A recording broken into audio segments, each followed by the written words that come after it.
Good. Good evening, everybody. I'd like to call this regularly scheduled council meeting for February the 23rd, 2026 to order at 6:02. If you could silence your phones, please stand for the pledge and remain standing for the invocation. Pledge allegiance to the flag of the United States of America and to the republic for which it stands, one nation, under God, indivisible, with liberty and justice for all. Let us pray.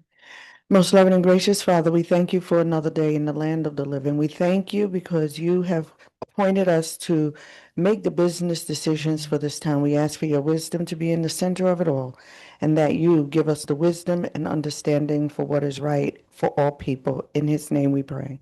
Amen.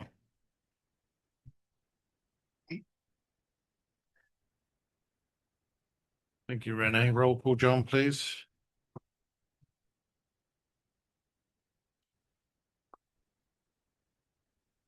Mayor Pro Tem Everline, Here. Councilor Arnold, Present. Councilor Laneman, Present. Councilor Miles, Here. Mayor Wells. Here. We have a quorum. Thank you.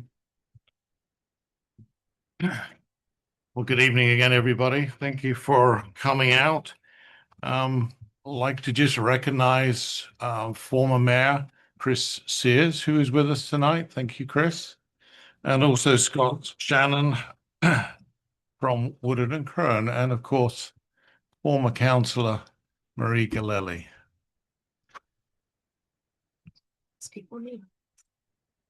Agenda review and approval. Any changes from anybody on the agenda? No, we need to do roll call.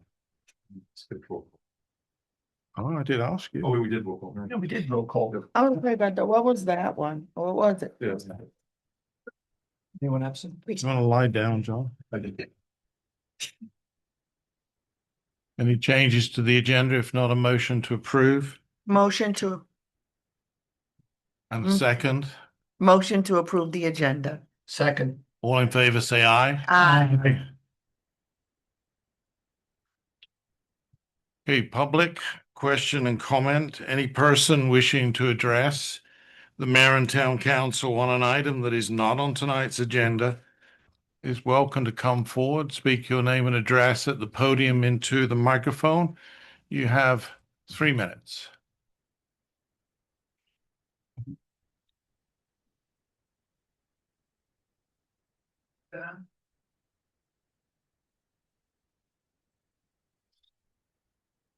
There it is. Marie Galelli, 1104 North Tangerine. I shouldn't say a small thing. Answering the phones. People, we call here and I know you're quote short of staff, but constantly, nobody ever answers the phone, ever. You can try all the extensions and you still get a machine. I'm not saying people don't call you back that day or the next day. It's just from people see us as a small town. We don't have a lot of people that live here. And there's never anybody answering the phone. Just my comment that I've heard from other people. What's the update on the diner pancake house that I'm looking so forward to opening and having our first cup of coffee? They have all their current approvals from the town. I've seen a lot of workmen over there, but I don't have Okay. any further insight. So nothing waiting on the town. It's all just getting it together so they can open the doors. Good news. Thank you. Thank you, Marie.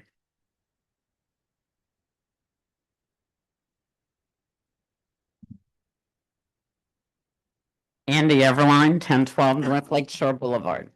I would like to clear up some misconceptions about our Sunoco station. Yes, it does have a generator. You can buy gas 24/7 if you use a credit card.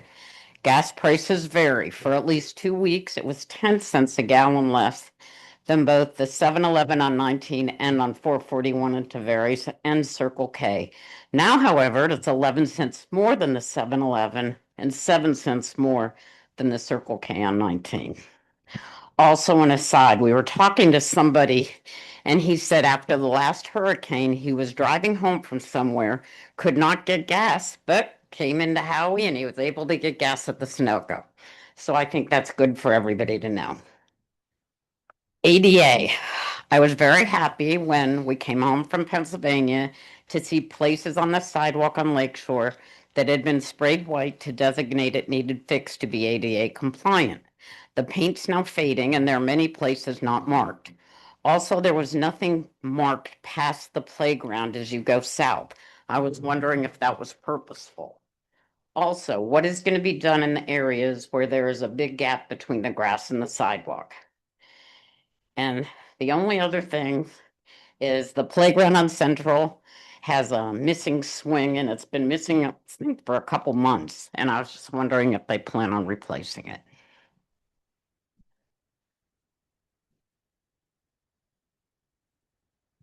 Do you want to update on any of that, or perhaps Well, Morgan on? that's all. Those are all questions that I think the Public Works Director can answer. But I mean, that's outside public comment, so. That's fine. Talk to a person.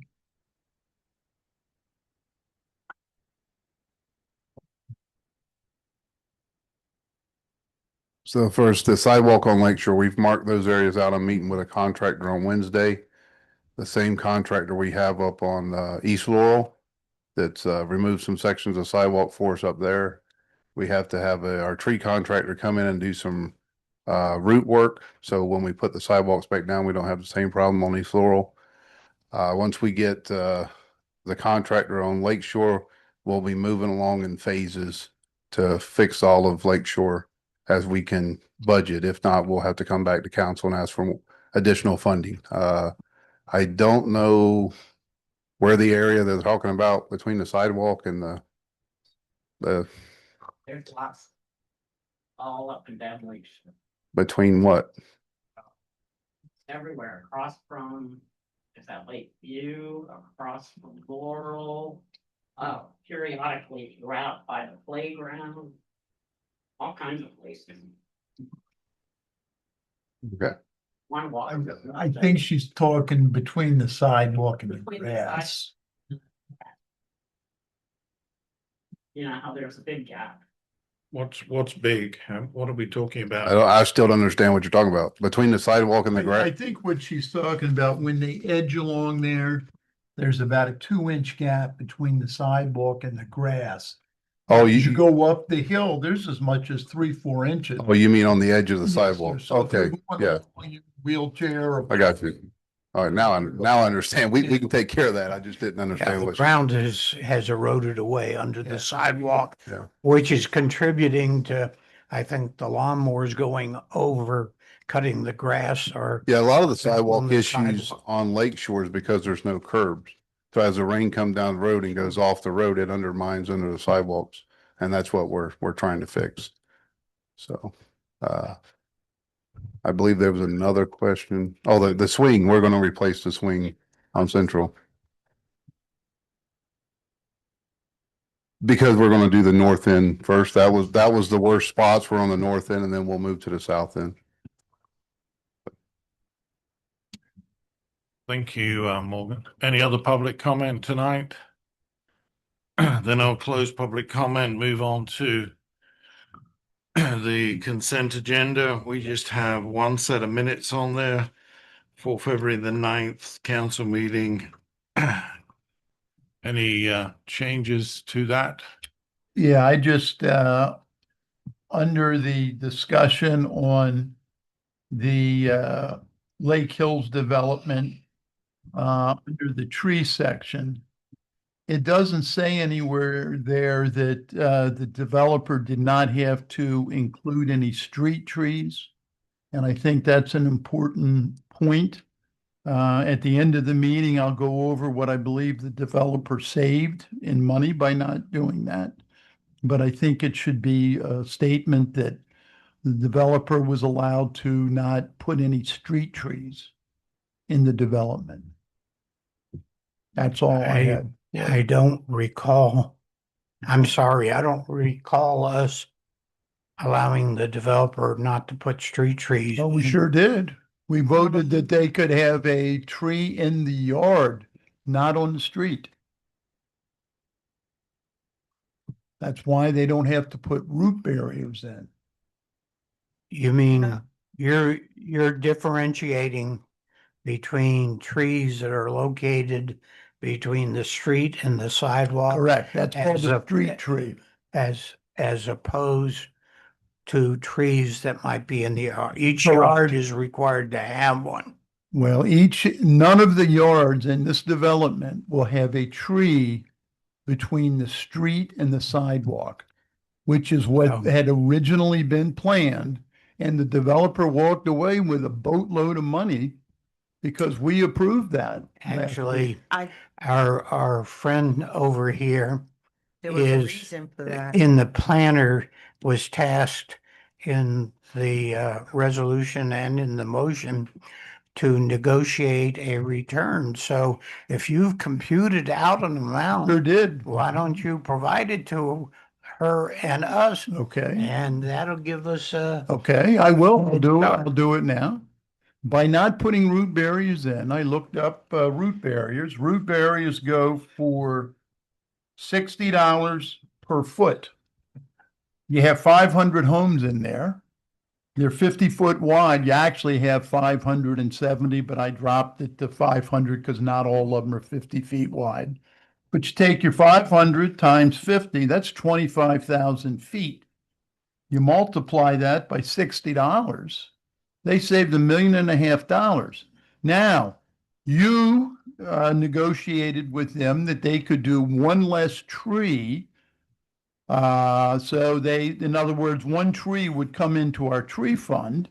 But one doesn't come to us, one gets planted down in another area. yes. So when you take one tree, $300 times 500, you come up with 150,000. So I calculate that as a savings to them of $1,350,000.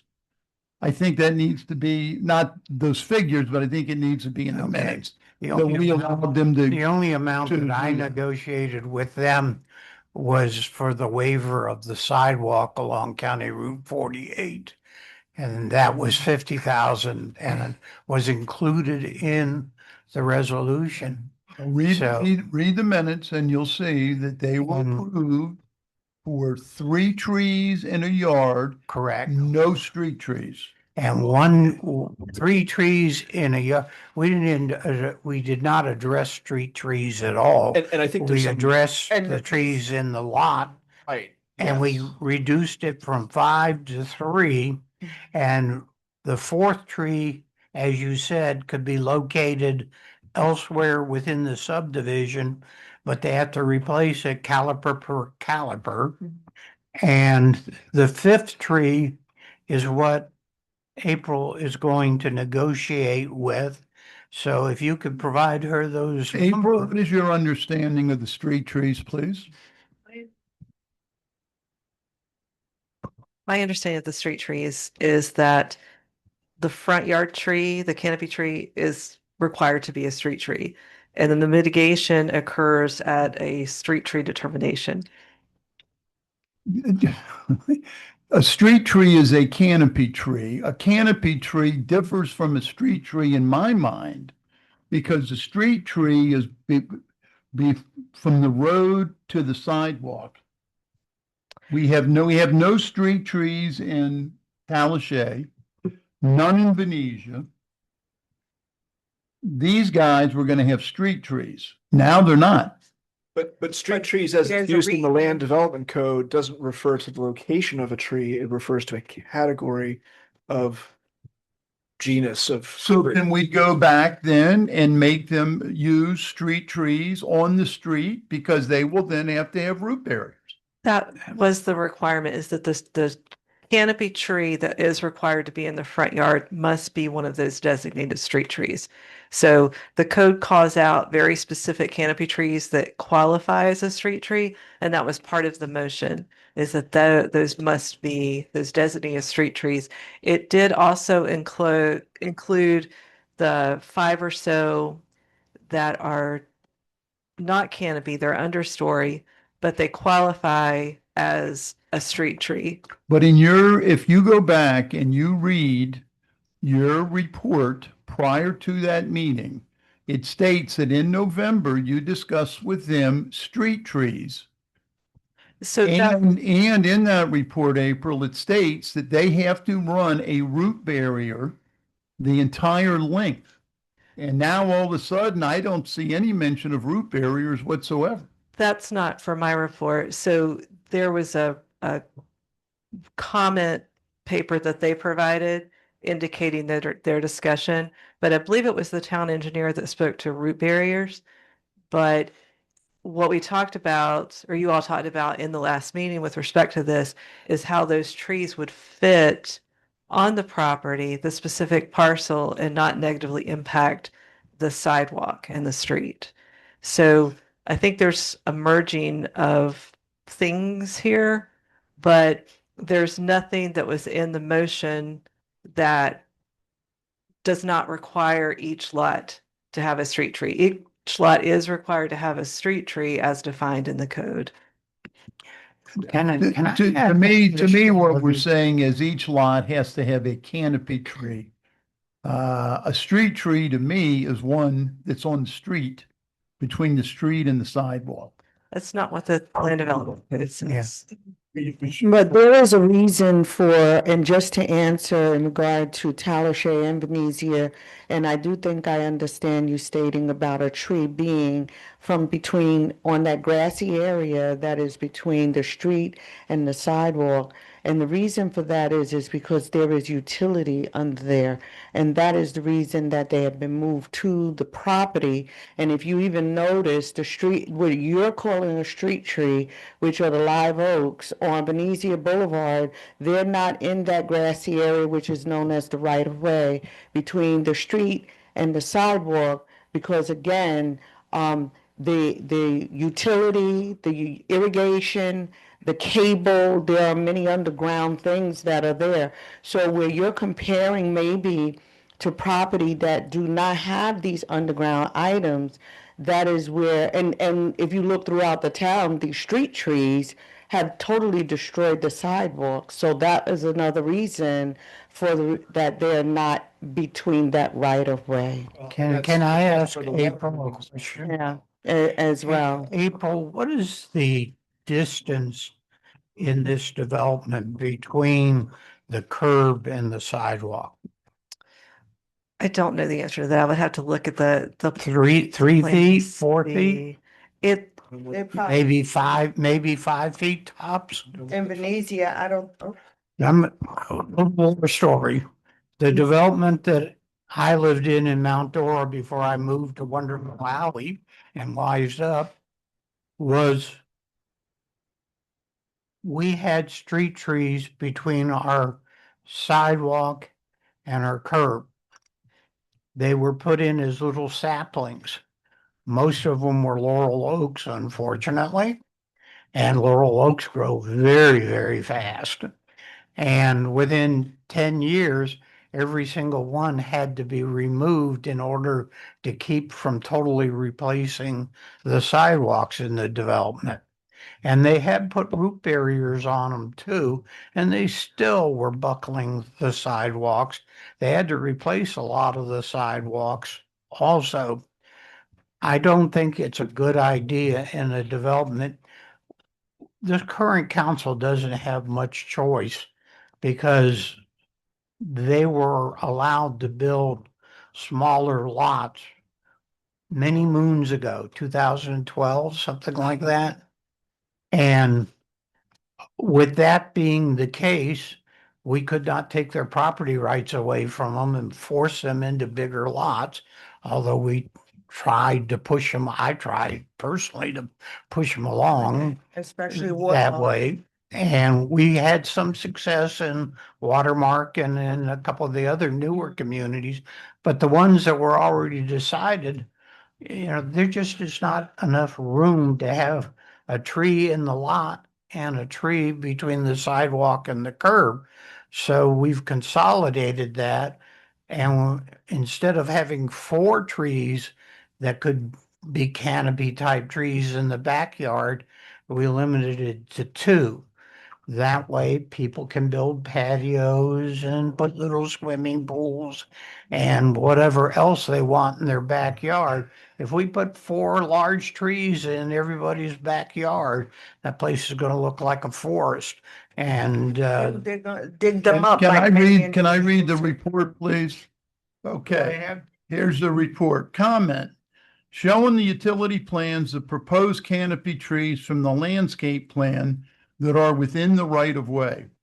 Call out in the plan that the trenches for the water and irrigation mains need to be lined with a root barrier for 30 feet adjacent to the proposed tree. Based on the landscaping proposed for the boulevard, those pressure mains, water irrigation and force main will need to have their trenches lined along their full length. That's not my report. That's the engineer's report. Well, it's your comments though. Those are not my comments. Those are the engineer's comments. So these comments he's answering his own comments? Those are not my comments. I'm not sure what you're Well, reading it's, from. it's their engineer's report. It's Madden and whatever this guy's name engineering report. So those would be his responses to the engineer's comments. There's 2 sections in that. One is planning, one's engineering. Well, it says here that they met with you on, hold on, now I lost it, on November, let's see. Now I lost it, bear with me if I get it. Okay, response 8, this is their response. Street trees are being removed from the landscape plans after discussions with Ms. April Fisher on November 3rd. A note has still been added on all utility sheets such that any pressure mains adjacent to street trees in the right of way will be required to be lined with a root barrier. And that's what it says, that you met with them on November 3rd of 2025. So as I explained in the last meeting, my meeting with them was because they were having a hard time figuring out how they were going to fit street trees separate from the trees that are required on the individual lots. So I told them I would go back and take a look at the land development code to see what's required. The land development code does not require a street tree out of the street in addition to the street tree required on the individual lots. They were going to put them in originally. Is that what you're saying? They couldn't fit it. So they needed to understand how they could make trees fit within the town's requirements.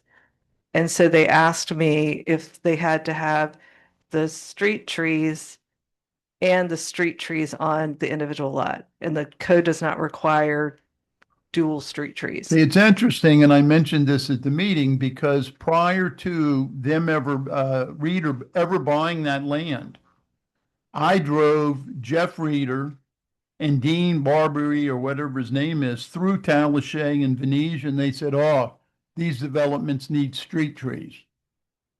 So it was their intent to put street trees in, whether it's in our code or not, and they're not doing it.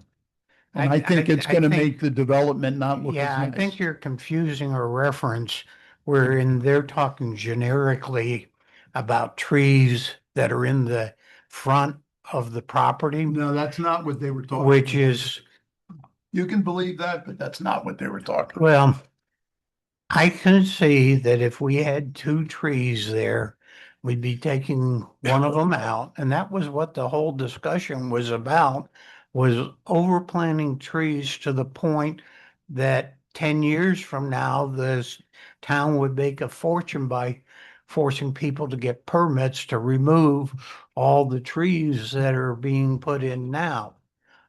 3 trees In their per development, it lot. wouldn't cost the town anything because they're a CDD. can I just bring this back because we're not in discussion over the trees. We had that at the last meeting. We're just simply Good about the minutes. talking about the minutes. Obviously, we can't put in the minutes what we did not agree.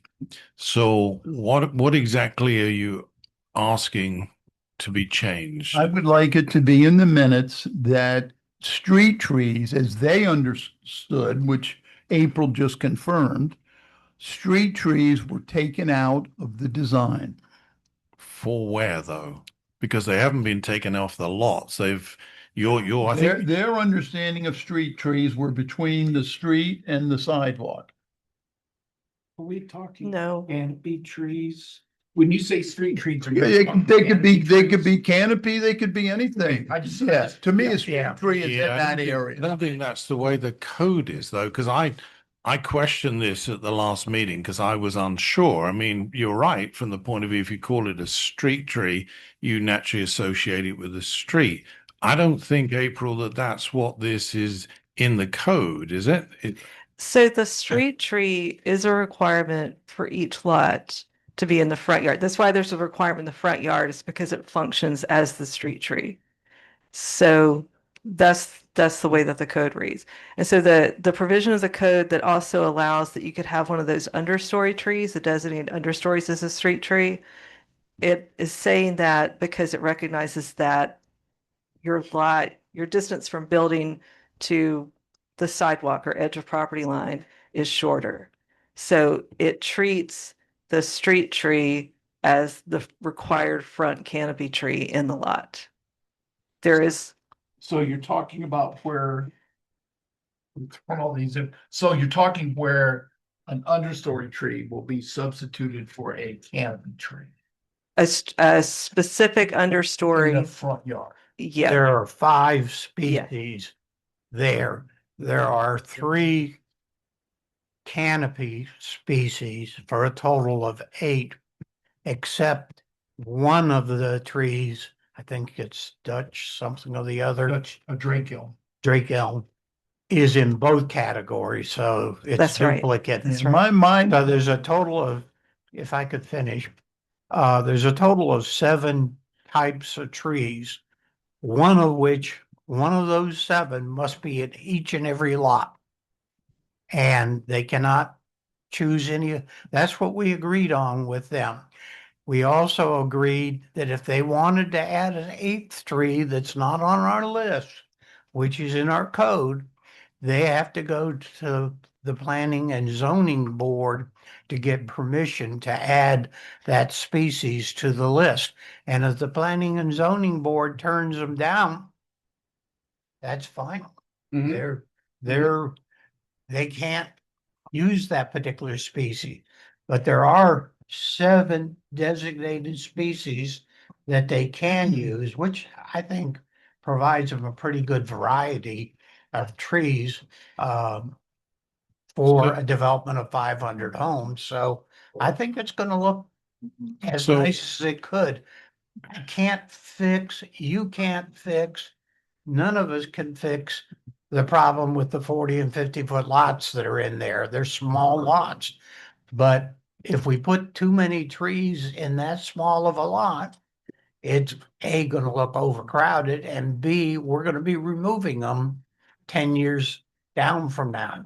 yeah, I'm not concerned with the species of the trees. I think my point is being missed. Why was there any mention of root barriers if they weren't going to be trees between the street and the sidewalk? They do have to do a root barrier by code if they're within 7.5 feet of I concrete. understand that, David. I understand all of that. But that's not what their report says.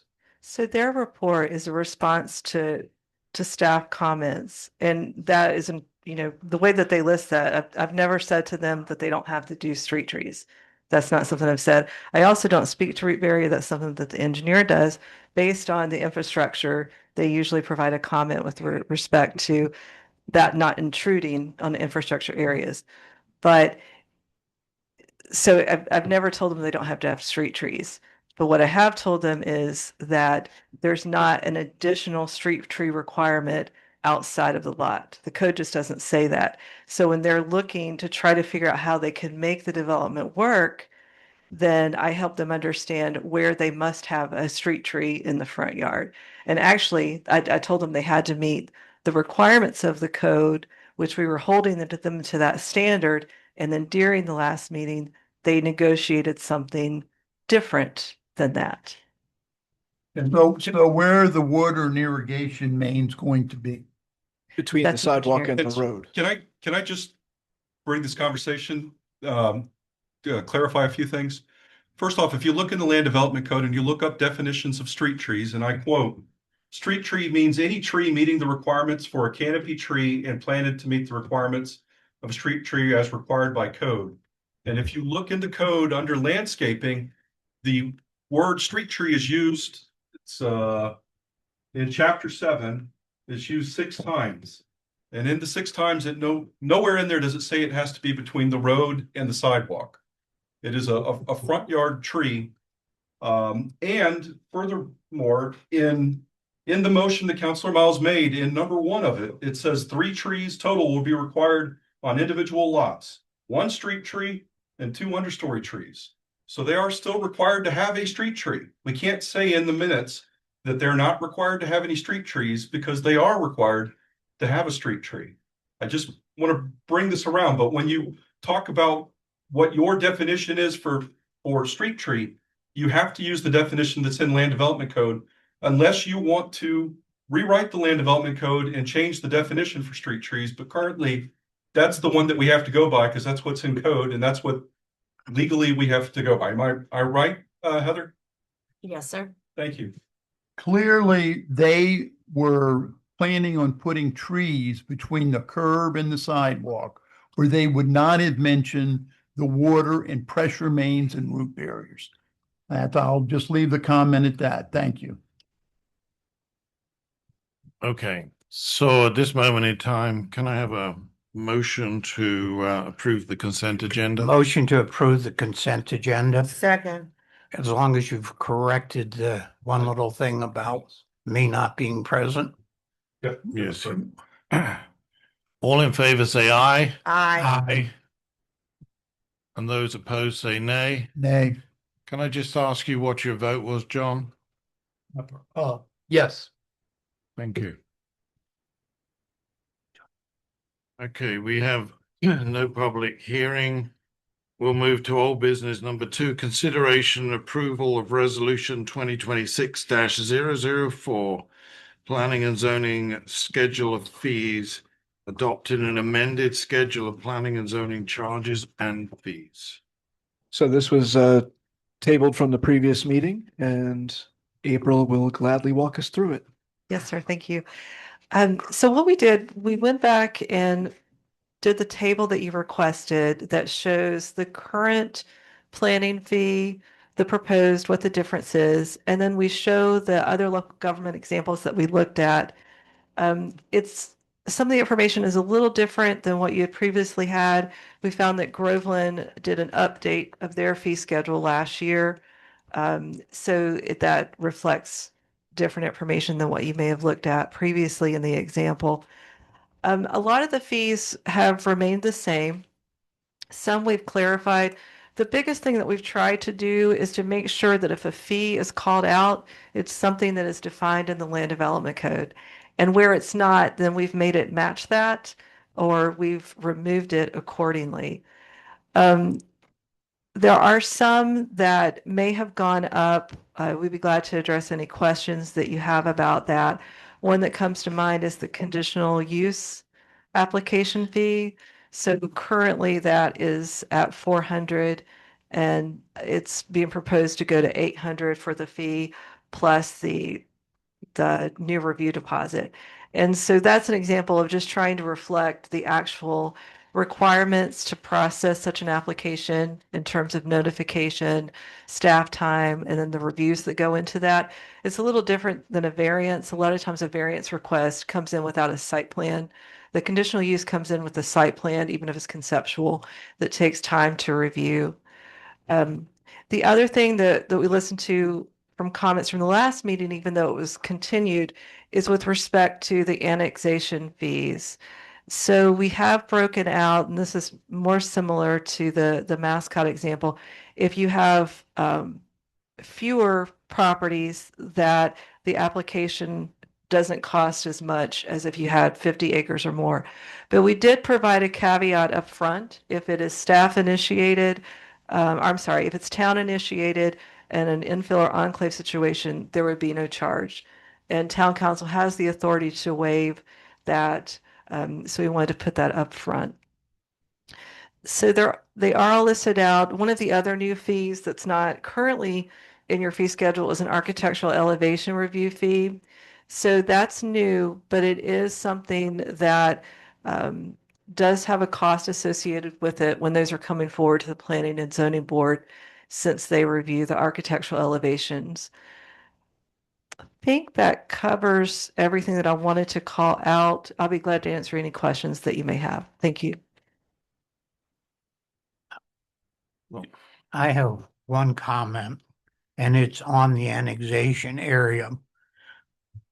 I am particularly concerned about a person that owns a small piece of property that wants to annex, and if they look at this thing, it could scare them away.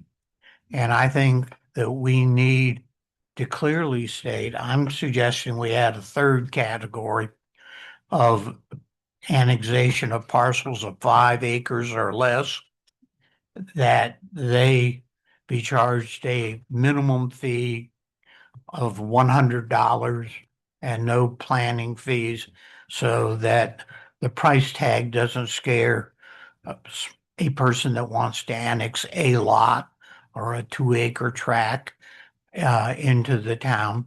There are quite a few of those type of properties immediately adjacent to us on the south side of town and in the 2 enclaves near the bridge.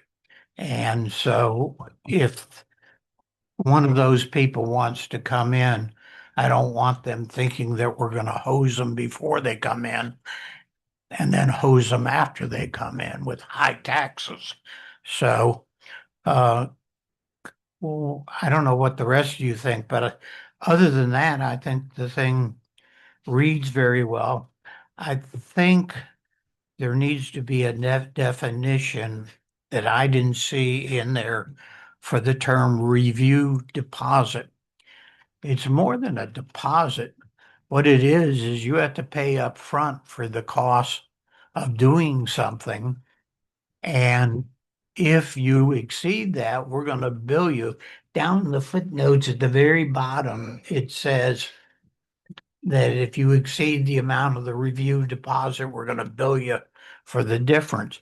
I think we ought to have a definition up front that says a review deposit is not necessarily refundable, that it is to provide for the cost of analyzing whatever the thing is that you're asking to do, and it's an estimated cost.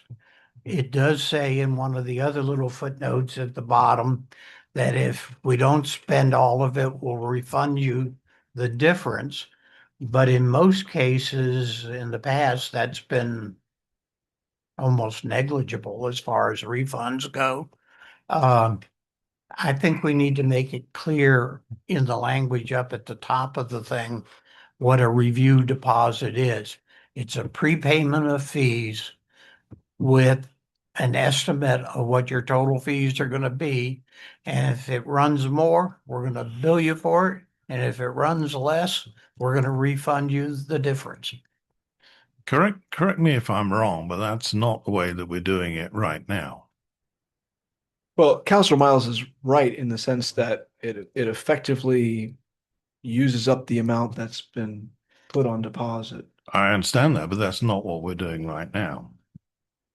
What we're doing right now is we're taking the deposit in and we're charging them the cost for the planner, the attorney, the engineer by invoice, and they're paying those invoices, which means the entire of the deposit, just one second, the entire of the deposit remains there until the end of the project.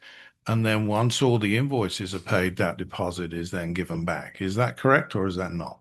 That is correct. At the end of the project, the deposits would go back if it's not all spent. But you've got to have a deposit that you hold off until the end. Otherwise, you may not, you may run low at the end. All the pass-through charges are charged to the developers, and you pass through those charges at the end of the process. If you have used all that up front and then start charging them, you're going to get to I think it was Graham's point, hosed at the end because you. That was David's point. Oh, well, whoever said that phrase. I would never say that. I But the reason I asked the question is because unless I'm reading this wrong, that's not what it says. Up here, it says payments for consultant review will be drawn from the initial deposit amount. The consultant review costs that exceed the amount, the original deposit amount, will be billed to the applicant. What we're doing at the moment, which I believe is a better way, it's a different way to what I'm used to doing it, which is administratively difficult, is that if you take a $2,000 deposit, which by April and whoever else worked on this is a reasonable amount that it's going to cost for fees that are other than charged by the town. These are only fees charged by the attorney, the engineer, and the planner, or if there's any recording fees or anything else. and notice. And notices. So therefore, let's say you take somebody's 2,000, that 2,000 currently sits there, and all the fees that are generated by that little group of people or anything else is then invoiced to the developer, and the developer pays it. It's just that it doesn't say that here. It says the complete opposite, that you take the 2,000 and let's say Heather gives us a bill for $300, it comes out of the 2,000. That's not the way that it's working at this moment in time. So that either that's wrong or we're doing it the opposite way around. Personally, it wasn't the way I used to do it, but I prefer that way because both it's administratively much easier because all you're doing is passing on fees. You keep the 2,000 to the end, and when they've paid all their invoices, you give them their deposit back. It's as simple as that. And we do that. I remember the gentleman who came in for a variance who gave us $1,000, and therefore all of the fees that were inside of that should be taken out of that because obviously they can't be invoiced to him, and then he gets the remainder back. Just not how it's written. So either we write it the way we're doing it. Yes, I'd like to clarify that. I understand your point. It's slightly different than my point.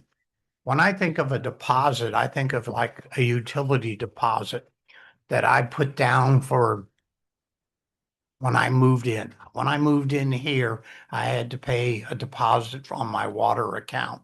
And a year later, because I was a good little boy and paid all my bills, the town gave me my deposit back. It was refundable. That's what I think of as a deposit. But in essence, chances of them getting it, we don't make them pay separately, do we? We don't invoice them. Yes, we do. Yeah, We do, and then we refund the deposit? If at the end because at the end, we can also, the final amount, we can push that towards the deposit, and anything left will go. Well, that's, I mean, Once the 6 process of is one, done. half dozen of the other, but But as you can imagine, if we waited to invoice and let's just say the council declined whatever it was, I don't know how happy they would to pay us the pass-throughs if we didn't hold on to. I understand that, but the deposit, what I'm trying to say, the deposit's not really a deposit. The deposit is in essence, we're taking your money for services we're gonna render. We just don't know what the exact amount is. I can guarantee you just about every situation I've seen, the deposit is a fraction of what the total pass-through charges are. So when we're telling them 2,000, there's a lot of these people that are paying $10,000, $20,000 worth of pass-through charges. That deposit's just to keep them going and, through the Right. process. So we can adjust that verbiage.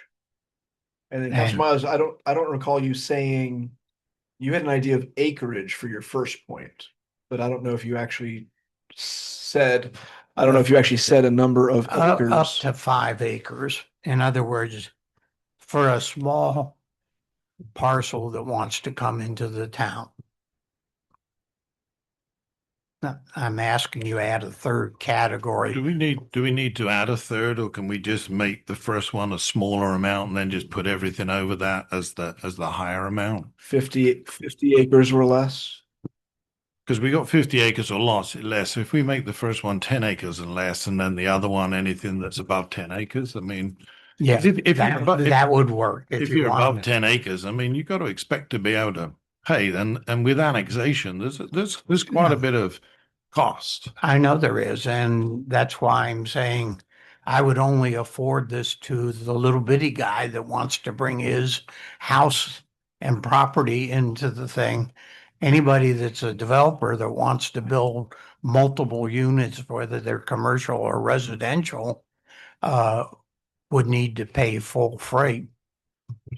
So do you want to, my understanding, you want to leave the 500 fee as it is instead, the 500 fee, or you want to reduce that even further? What I wanted to do is add a third category under 5 acres, make the one that is the first line here between 5 and 50 acres. And then the next line is above 50 acres and leave that one alone. I just wanted to make for the real small one. I'm used to most towns that I've worked with over the years did not charge an annexation fee for single parcel type of annexations. Because I think a minimum fee of $100 just should be Because the there. point is they'd be taxpayers and utility payers Right. after that, so the Exactly. town would absorb legal costs and planning costs, but it'd be a net gain. It would, by having that property in the town, we would generate revenue from it downstream. If we make it too difficult for the little guy to come in, he's not going to want to come in because he knows I don't want to use the term hosing again, but he's going to be charged taxes and fees downstream. Most of the people that are adjacent to Howey, I believe, and any other city would just as soon be in Howey, but for the fact by being next door, they benefit from all of our services, but they don't pay for them. They like that. am I right in saying that if you do an annexation, you also have to do a comprehensive plan amendment? You would, right now you would, because there's not a joint plan agreement that would allow you to do that automatically.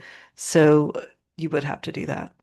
So at the moment, what we've got is, in addition to the annexation at whatever level we got, that person is also less than 50 acres, has got a $1,200 fee for the corresponding comprehensive plan amendment. So we didn't get them at the first bit, David, but we're hosing them now. If you want to use that term. Often if I'm just trying to keep some Levity. continuity. Often That's- annexations are initiated by the town. So, and when that's the case, it usually is for everything. You wouldn't have to pay for the comp plan amendment or the rezoning. Because you have to take the town's designations when you come in, which is why they have to be done.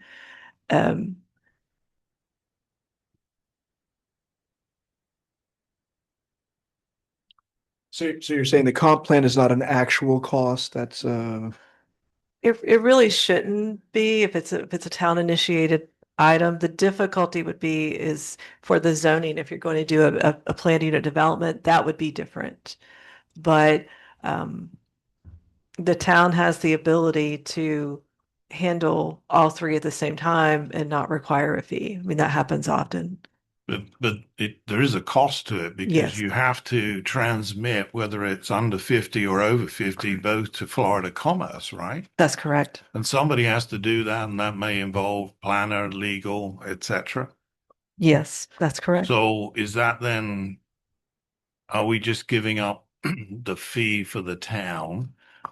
The town's part of it, but we're still going to charge that. And if that annexation fee, sorry, if the annexation part of it and the comprehensive plan part of it is going to come out of that review deposit, then they're still going to pay.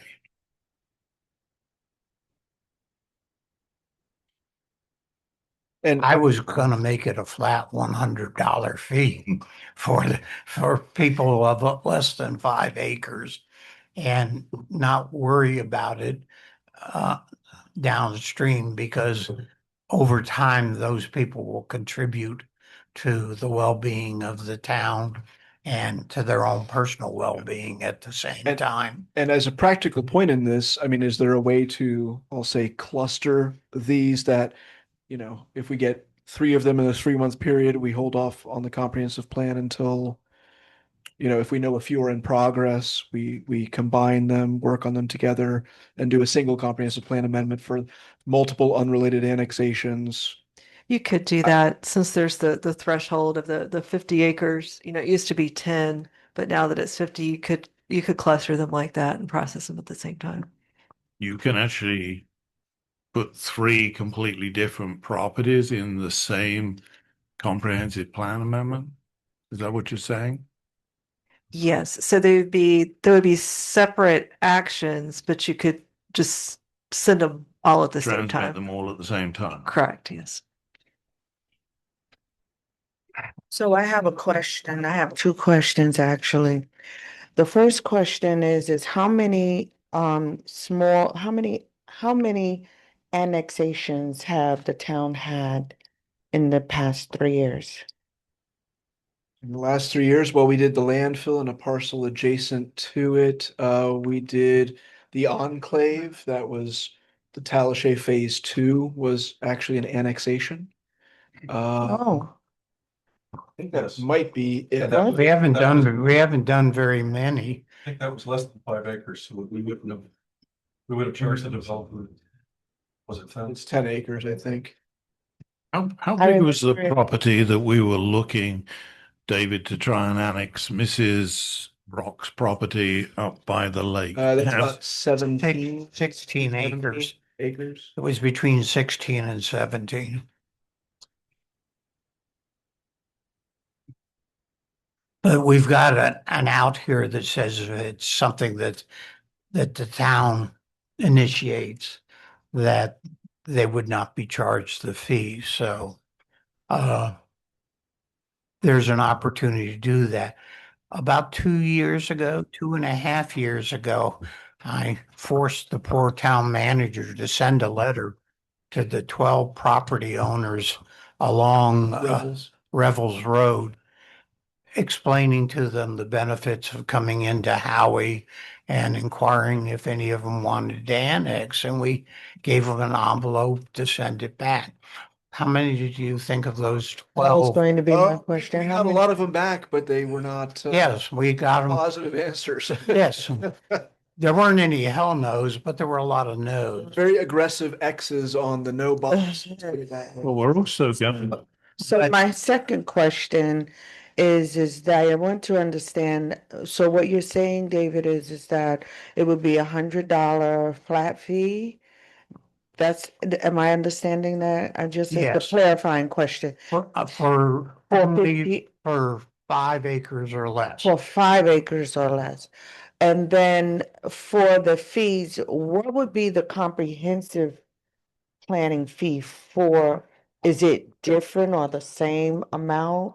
Because what I'm thinking is that would the town absorb that expense? I know I understand you're saying that the town would benefit in the process, but meanwhile, the town is paying. Well, and you're right. So whatever the legal fee would be and the planner fee, and let's just say if it's $1,000 each to put a number out there, I think Counselor Miles's point is it wouldn't necessarily be very long for even a single homestead to make up that difference. Right. Let me tell you one more war story. And when they passed the enclave annexation law back in the mid 1990s, 96, 97, I was a finance director at the city of Green Acres at the time. I put together involuntary annexation of enclaves. At that time, the limit was 10 acres for 10 parcels that met the requirement. Two of the parcels were on the main 6-lane highway that went through the town. You had county, city, county, city. We annexed the two county properties, which were enclaves in.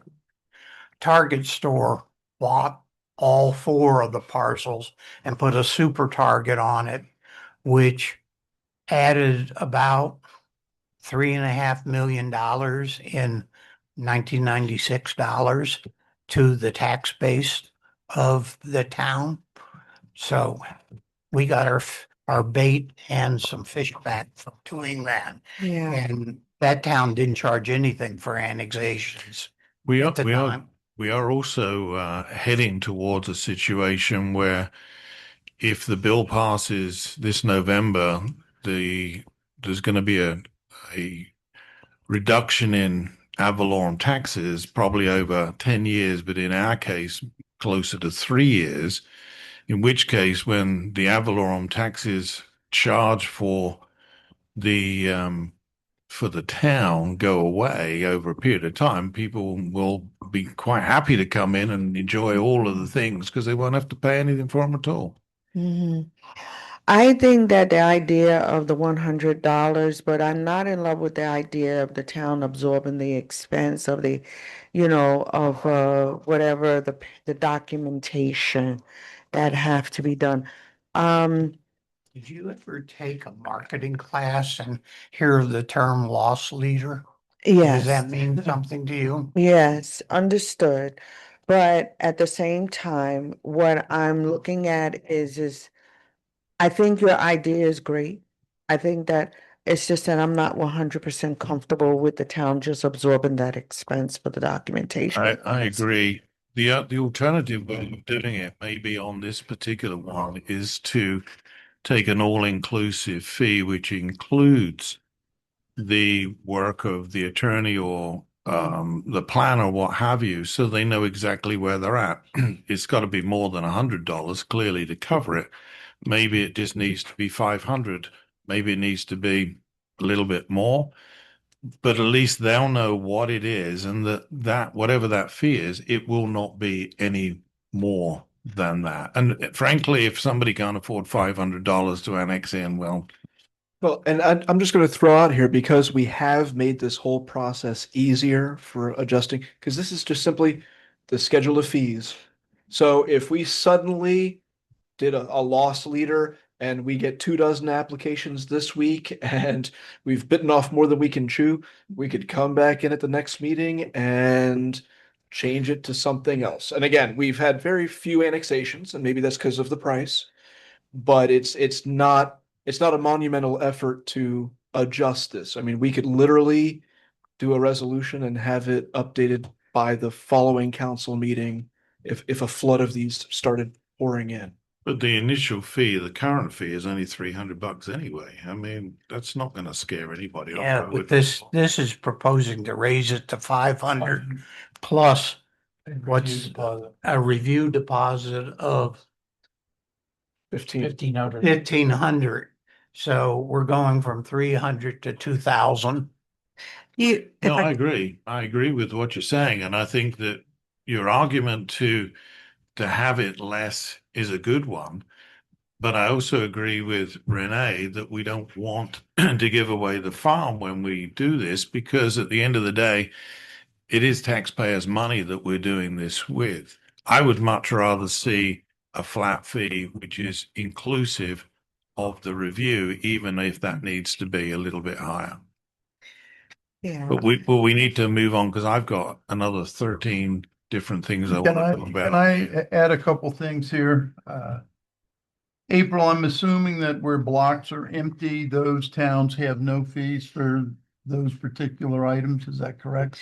So they don't have something that was shown in that specific way. So it might be somewhere else, but we didn't have a comparison to put there. Okay. Now, one of the things I noticed here, every town that we're comparing to is much larger than us. The only one that's comparable size to us is Montverde. I see no Astatula, I see no Astor.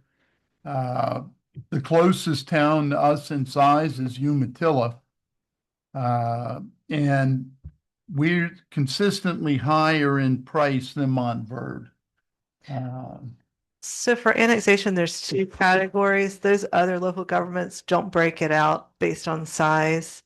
They're just for any size of an annexation. Yeah, I'm talking about the whole list. I'm not just talking about annexation. I also see on here I got the opposite opinion, Tim, on that. I got the impression that the new fee structure was in generally lower not in than Montverde. most. Well, maybe not the Well, that's the Montverde, only one but comparable in size. there were about five. Well, what Well, difference does the size the make? process, Tim, is the same for an annexation, whether you're in I'm a not town talking of about 20. annexation. No, I'm talking about all of these. right, but Yeah, I'm we're saying not is all of talking these about all of them. typically are the same. I Did- did pull the Astatula one, and I've written the Astatula fees in here so that I could see how That they would have worked been a out. big help. But I'm most of them are okay, but there is a couple that I just wanted to bring up, but we haven't got past the annexation yet. So We're higher on a couple of them in here, but for the most part, we were lower than what most of the other columns of the other cities had. We're higher in almost every one than Montverde was my point. well, the other thing is, Tim, you got to also bear in mind the time frame that they did their last review.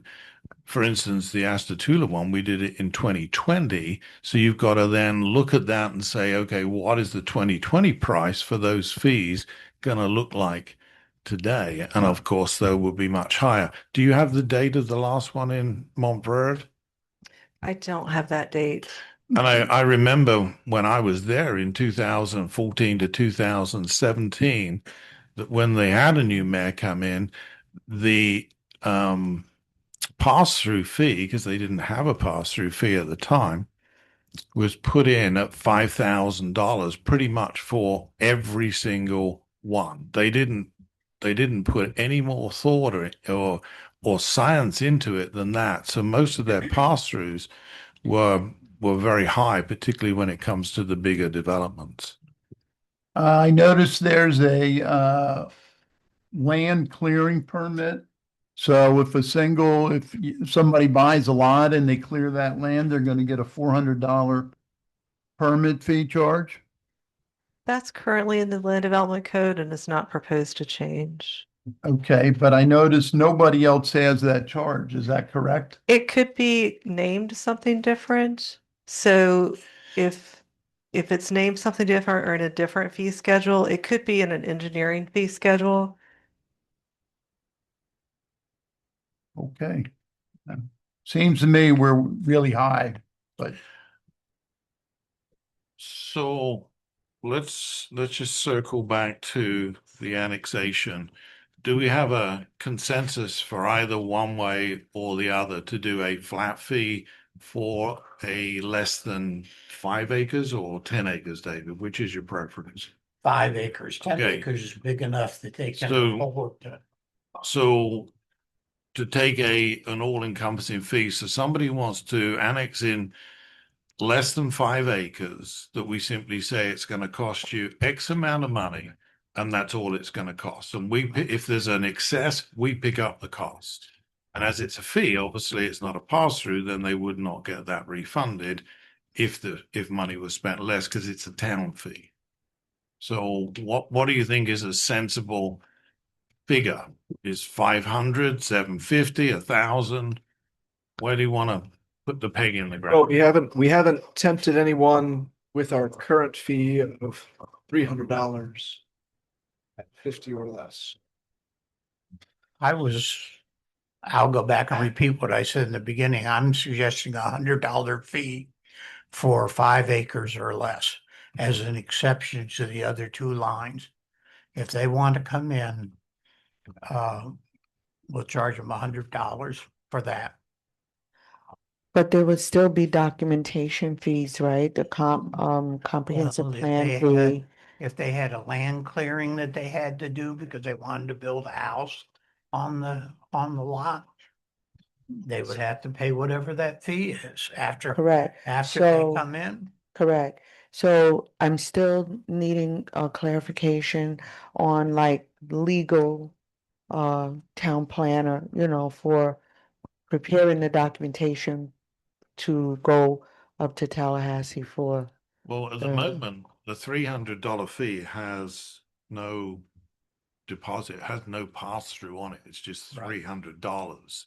I So if understand we that. even left it as it was for 5 acres or less at $300, we wouldn't be hurting ourselves. And on the Yes. basis that we're not getting any annexations anyway, although we could, obviously. Know what the future holds. I always like making sure that we're clear so that we don't get accused of like, playing the 3-card Monte game.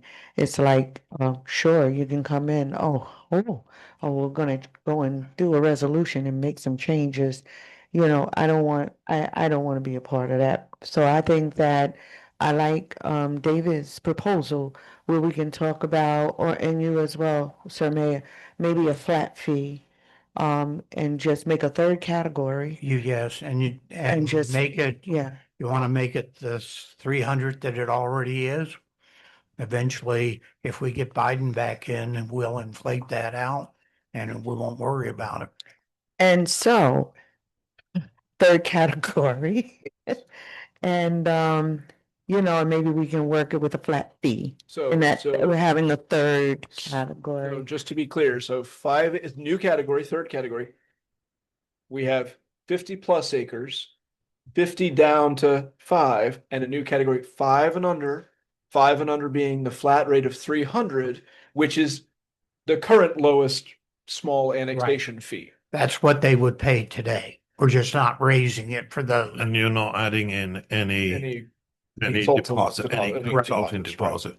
So that'll probably be just as tempting as the current amount is, which means we won't necessarily see the needle moving. Right. Yeah, but at least it'll be clear. I think clarity is good. And if I may, do you want us to remove that where it says infill/enclave or town initiated, no charge? No, There would be I like places for that. that. You like that? That can stay there. Okay, great, thank you. So do we have a consensus on that before we get to vote at the end to do that? John, yes, no? Good, thank you. Yes, David, obviously a yes. Tim, what do you feel? whatever everybody agrees to. I want to go on to some of these other charges that Okay, I don't that's fine. understand. Renee, are you good with that 300 as a all-encompassing fee? For a third category, correct? Yes. 5 acres. Okay, and I'm good with that too. So let's move on. Can we take them in order? And then that way, if you've got or anybody's got questions on them. So tell me where your first one is, Tim. Well, I want to know what a pre-construction conference is. We're going to charge $600. No, What page page is 3. Page 3. 3. Okay, So a pre-construction conference is one where we bring the developer in and they have for instance, when Publix has their final site plan approved, and then they want to come in and start doing building. We have the building official that we bring in. We have the town planner, the town engineer that we bring in. They bring in their crew, they start asking questions. They will have questions before it. We will bring in the final submitted plans that will coincide with everything. They'll be stamped and signed by the town so that there's an official set that they go by. So, so what if it's a single? You don't have that Building. per single. This is a developer. Okay, If someone's just doing an Okay. infill lot, you don't. that's enough. That's These are, all. these are developmental fees. Can I move back to page 2? Yes. I have a couple of things on page 2. One is the Community Development District, the CDD, establishment of a new fee. There's 2 things on it. One is, did we get the 15,000 because that's what Groveland is charging?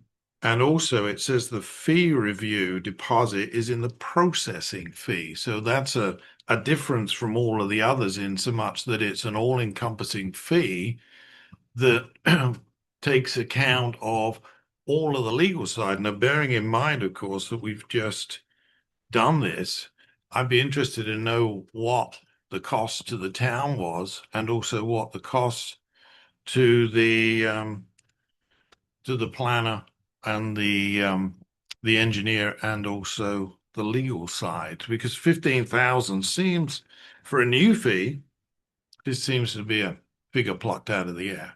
And I don't like the fact that we've deviated from the fact that it should be a town fee and then a pass-through deposit. Well, I know that. I try not to say that to them. Yeah, and I think I said it looked like it was plucked out of Groveland's fee, because that's what their fee is.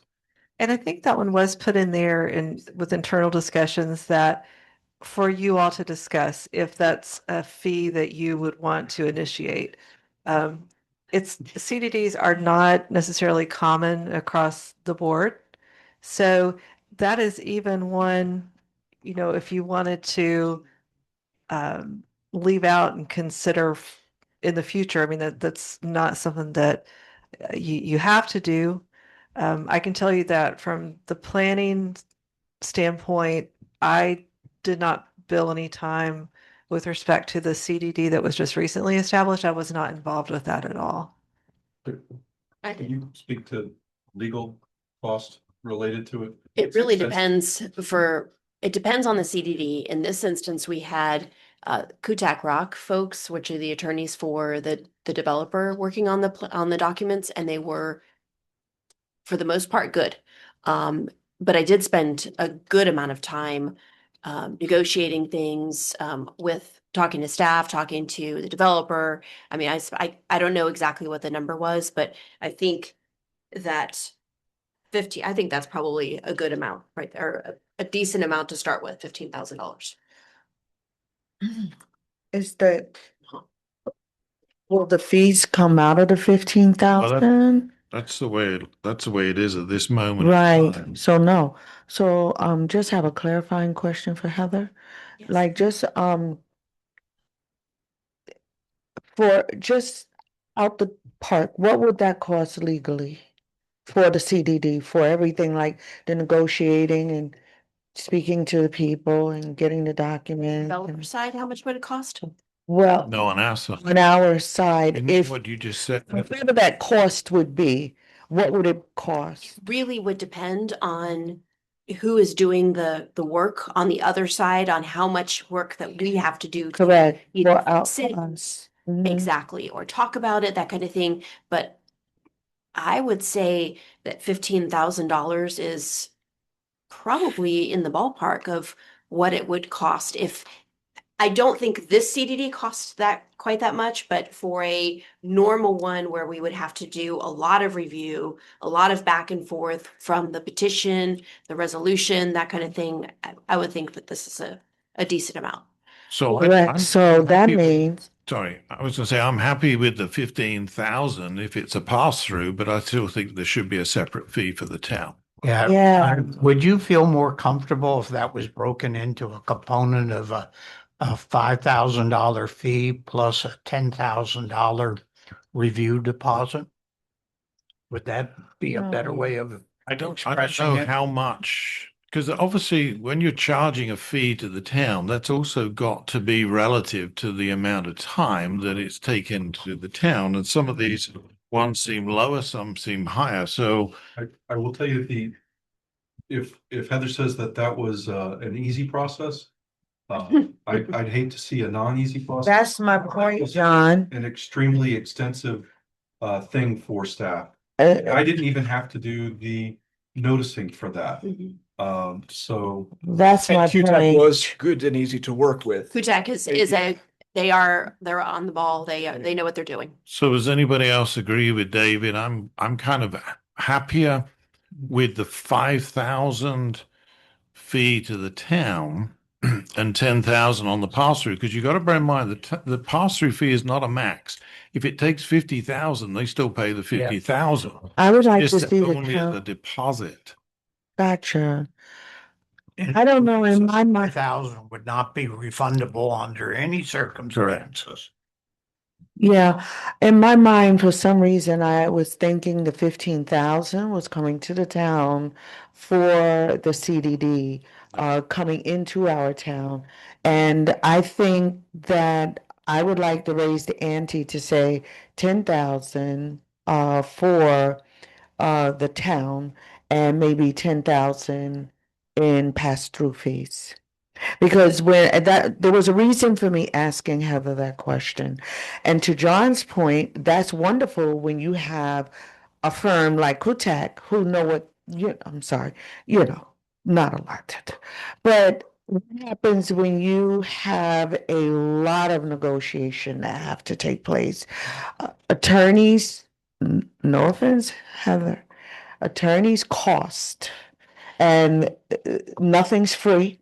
So if we can get a guesstimate of let's say 10 to 12,000, that fee goes up with an individual where there's more work that have to be done by our attorneys. And I would just not like to Me into see. it. I like the 10-10. Yeah, I don't like the idea. Again, I know I kind of look at the town's money like in my own checkbook, and I wouldn't want that the taxpayers' money having to, go out the door to pay some.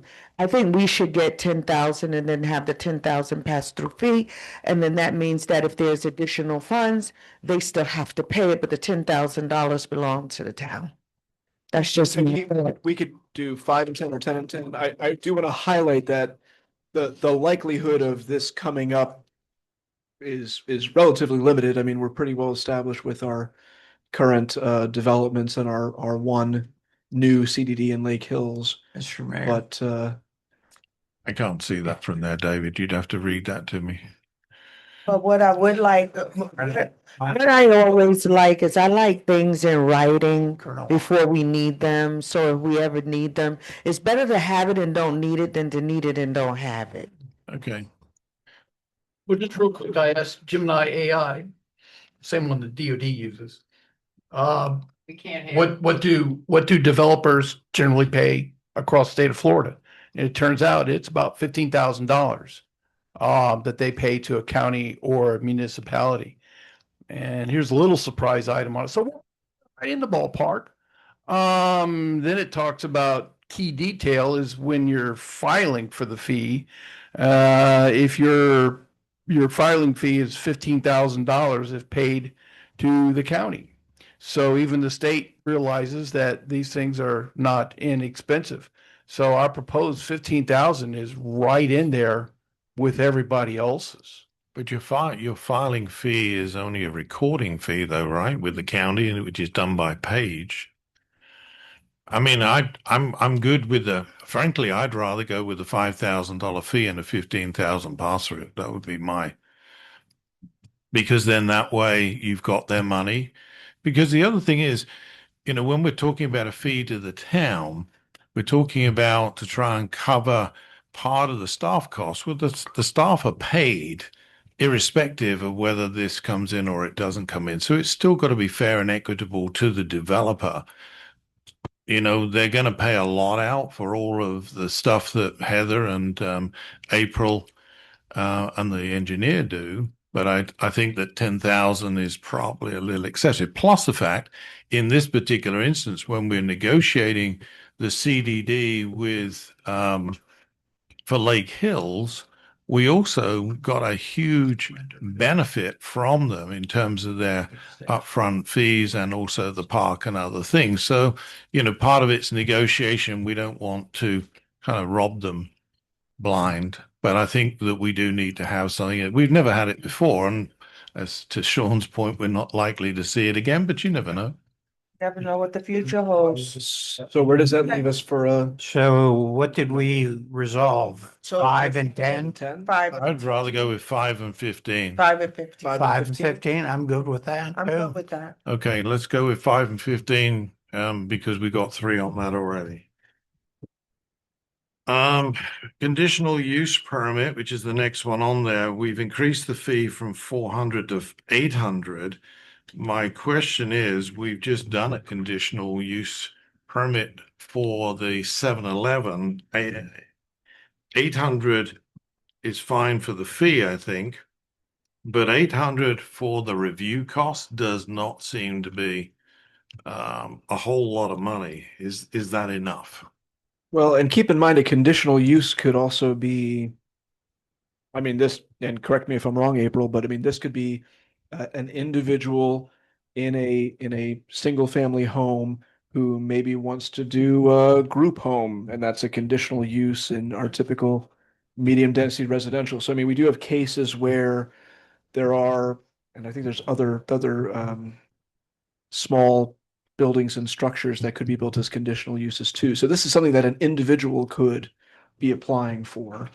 Yes, and so You can't discriminate really between an individual and a business. Well, that's what I'm saying though, before you think of raising it, somebody who wants to build I'm trying to think if there's a boat or a dock or something that's a conditional use in certain zoning areas, for example. I can't think of a specific one, but there are some that exist. So what that's looking at is, I mean, you could leave the fee as it is and then just let the review deposit be new, but that 800 review deposit is accounting for an individual property owner who, um, a $5,000 review deposit would be insurmountable, but they would still have to pay. So it would still follow the same review deposit scenario where they pay the 800.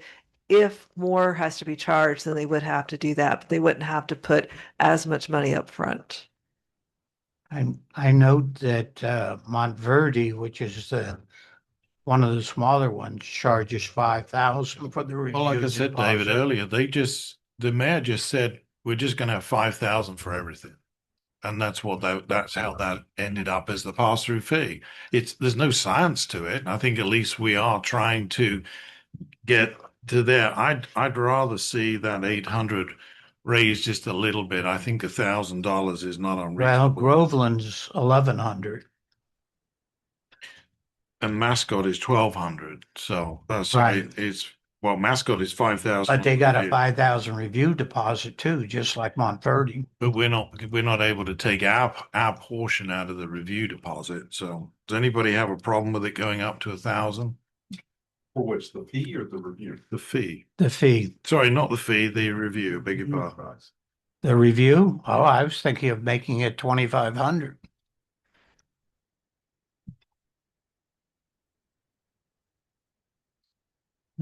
I think 2,500 is probably a little high, but Well, I don't know. How much did it cost us on the 7-Eleven store?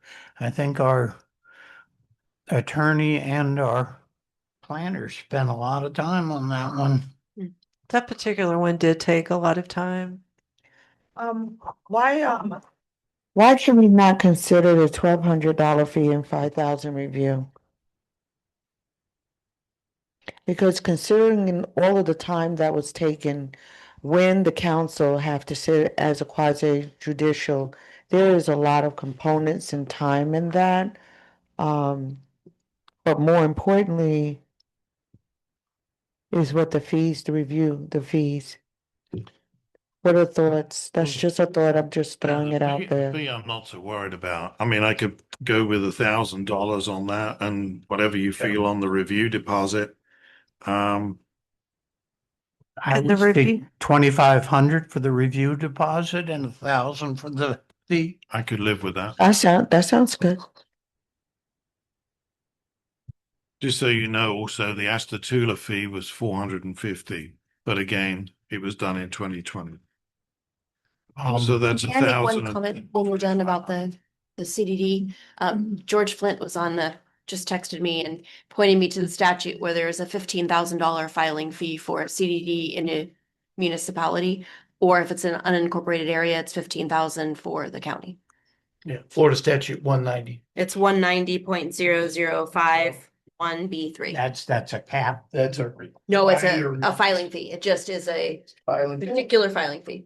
We didn't get that fee. Well, It's- we're gonna get it soon. Okay. Should I go ahead and create the invoice? If, Absolutely. if it's required Well, it statutorily, depends we who should. files it. Yeah, yeah. I Do mean, we, does the town file it or do they file it? Who filed it? Who's filing it? It's a filing fee, meaning that when they give it to the town, it's a fee of $15,000 they should be giving to the town. If we file it. If we file it. If they They file, file with us, is what she's saying. but if they go and file it themselves, then they'll just pay the 15,000. There, I think in this case, there's two parts of filing. You're thinking of the filing, the legal filing of it in the county records, but there's also them applying, basically it's an application fee right, for applying to us to do it. which might be why Brooklyn had it at 15K. I'm sure it is. Yeah. So guess what? Just leave it as it is. So go back to 15,000 Correct. feet. Yeah. But we shouldn't have that 15,000 fee as also included in the deposit review though. Correct. You They should should- have a $15,000 fee. No, they should be separate. It should have a $15,000 fee and Plus then another amount. Our work. Exactly. Okay. Make it 15 and 5 then. Well, for the For the deposit, you want a deposit. $5,000 deposit? Well, that puts us at the 20 that we talked about before. I'm good with That's it. just what I'm asking. I'm just Yeah. trying to. Go with 5,000 deposit. $15,000 fee and $5,000 deposit. And on the conditional use, you've got it at 1,000. 2,500. Developer agreement, I'm good with. The final plat, the formerly called the PUD, the fee of 250, I know it's what we're already charging. That doesn't sound like an awful lot of money to for a final plat. That one, I think that we left it the same for the fee because now those are approved, reviewed and approved at staff level. They don't go before town council any longer.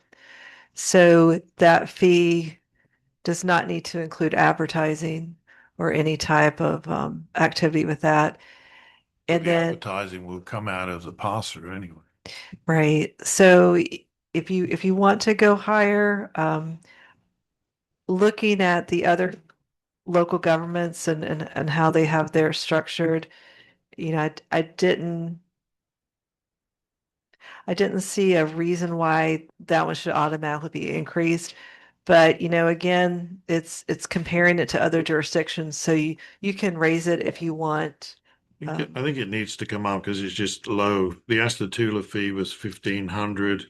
You've got 300 fees, 750 and 3,000. So I think it needs to come up to at least 500, maybe 750. Anybody want to choose one of those? So. Many of these developments go through, they'll have 3 or 4 plats that they'll go through in the plat itself or in their development itself. Plus, you will also have small lots that get subdivided because they're within a PUD that are required to go through a plat process as well. So, my recommendation would not be to increase it, but I mean, that's That's up to you guys. What were you thinking, Mr. Mayor? I was either looking at 500 or 750. Instead of 250? Yes. 750. 750 sounds good to me. Okay. Let's go with 750. Still with a $2,000 deposit? Yes. Yes. Okay, we're on to page 3. I'm good with the lot split, although the unity of title, why would we even be involved in a unity of title? I mean, isn't that something they just apply straight to the county? We've never done a unity. We've done unity of titles in Astatula, but it's literally the only charges are whatever they go. I don't think it even needs an approval from the town.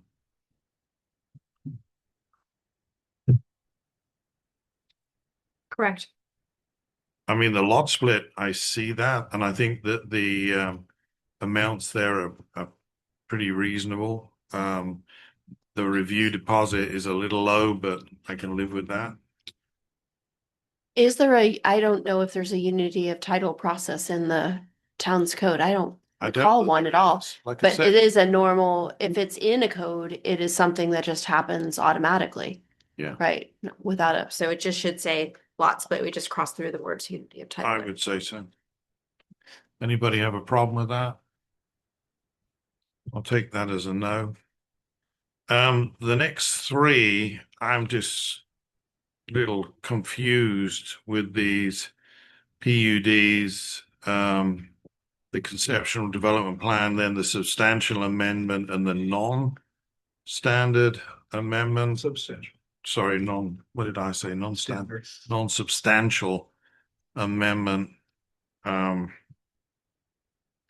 Can you just maybe explain it to me? Substantial amendments have to go Major and minor. in front of the council. Non-substantial amendments, by definition, only have to go to the planning and zoning board for approval. They don't go to planning and zoning. They go Goes to to the, staff. yeah, it's staff approval. So there's the town Staff planner approval. could review those, for example. And that is which one? The The non-substantial amendment. They're also called major and minor amendments. So you've heard people Okay. talk about major amendments and minor amendments. So a non-substantial would be a minor amendment. Why don't we just call it a minor amendment and then we all know what we're talking about? Yes, Put I think that's what your code. put in calls it. parentheses, major and You minor. remember does our code call it non-substantial? This, correct, this is consistent with the land development code. Right, so, it's just. Right, but that in essence is what those are. Can we add major and minor In parentheses? Sure. Absolutely. And were you suggesting changing the fees at all? Well, let's just look at the minor for the first thing. So you're saying that's all just done at staff level. Is there any necessity then for the review deposit? Yes, because we'll have the engineer look at it, and if they're saying we need to move the stormwater grates Okay. And the town on the plan. plan. That's fine. That's fine. I'm just asking the question. So if we move to the substantial amendment, we have the same fee and yet there's substantially more work to do.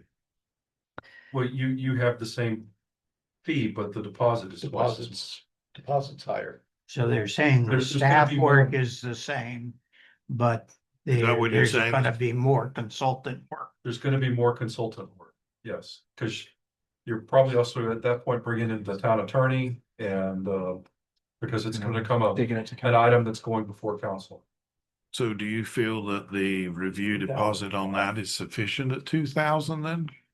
Well, none of these completely cover everything. No, I'm understanding that, but But it is more in the ballpark then what? than the 1,000. Yeah. Okay. And that's what you call a major. I mean, if we're gonna, I'm not trying to be I pernickety, think- I'm just saying that if we're gonna review it, I think, we I really think want to discuss it. the proposed substantial the current review deposit is 2,000. We haven't changed it Right. for the major one. For the minor one, we've increased it. I think we should increase it for the major one also. And I suggest the review deposit be made 3,000. Would that apply for the substantial or the major and the original PUD creation? I'm looking at the proposed box. Correct. Currently for substantial amendment says $1,000 fee and 2,000 review. And April's referring to the one right above it, correct? That's For correct, the yes. plan unit development, PUD conceptual development plan. And she's asking instead of 1,000 and 2,000, if that should be 1,000 and 3, similar to the PUD substantial agreement. What she's saying is They're about the the same. creation of the entire PUD Shouldn't be we're, cheaper. we're saying that's cheaper than doing a major amendment. Okay, so raise both of, raise both of them to 3,000. Okay.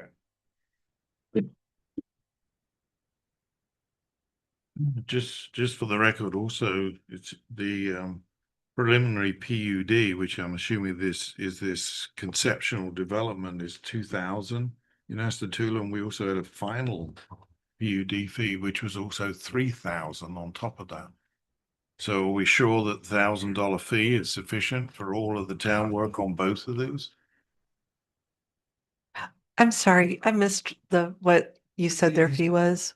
He's asking about the fee on both the PUD creation and the conceptual plan and the Amendment, the amendment, the if major $1,000 is enough. Well, it's more your question because you're the ones that get to do it. Right. I will tell you that is a lot of time on staff. Everything that's in the development process is a lot of time on staff. So why don't we move the $1,000 fee on both the 2,000 and the review to 3? I'm good with that. So the fee or I'm sorry, I'm confused at this point. So You have the deposit move to 3 for the plan unit development, conceptual development plan deposit and the PUD substantial amendment deposit. You had already set at 3 for both, leaving 1,000 for the fee, but then you were talking about changing the fee to 2,000. 2,000. So 2 and 3, 2 and 3. wait. Yes. Is the fee 3 or the Two, no, deposit? 2,000 fee, 3,000 deposit, 2,000 fee, Thank you. 3,000 deposit for the plan unit development, conceptual development plan and the PUD substantial amendment respectively. Yes, they're They're both now exactly the same. priced at the same. So you got 2,000 and 3,000. Get it right the first. All right, I will say that the major amendment isn't as much time as a full PUD, but So you're saying all should be more for a full PUD? Or less for the major amendment. yes. Okay, then make I'm the looking at that. make the Sounds major like a- amendment fee 1,500, and then we go from 1,000 to 15 to 2,000. How about that? And keep the two pass-throughs at 3,000. How much work is put in terms of man hours? How much work is put in terms of man hours by the town staff on that?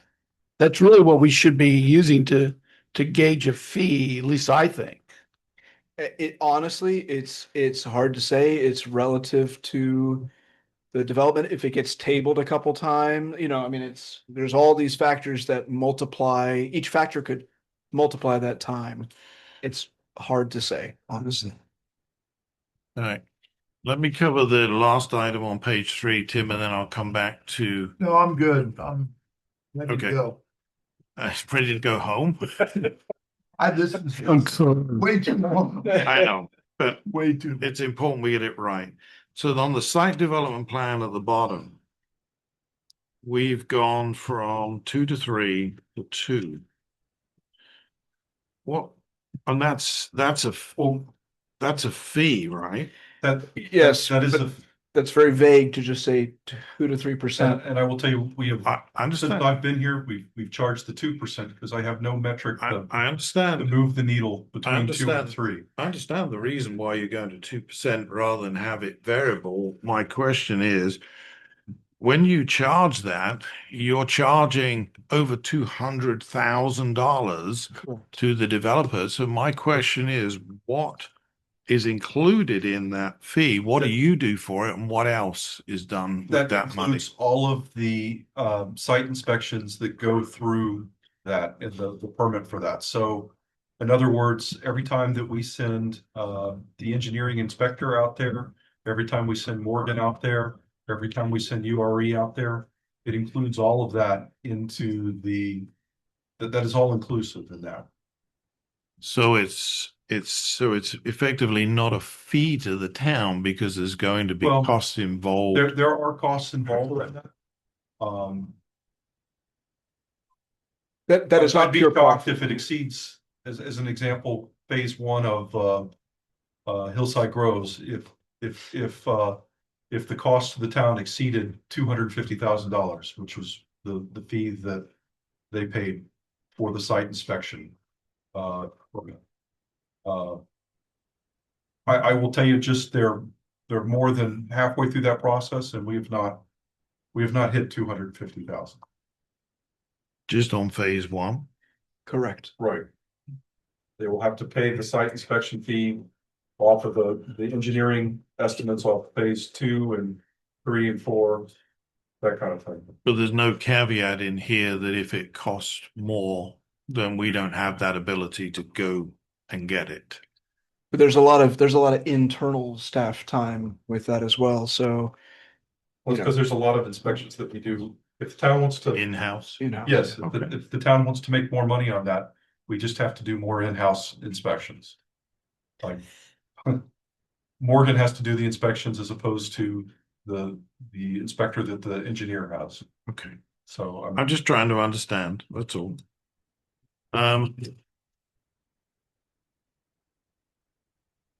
Moving on to page 4. The site plan less than 5,000 square feet is at 500. More than 5,000, it goes up to 1,000. We had 1,002 in Astatula. And then on the site plan subdivision extension request, what does that actually mean? What's an extension request? extension of time.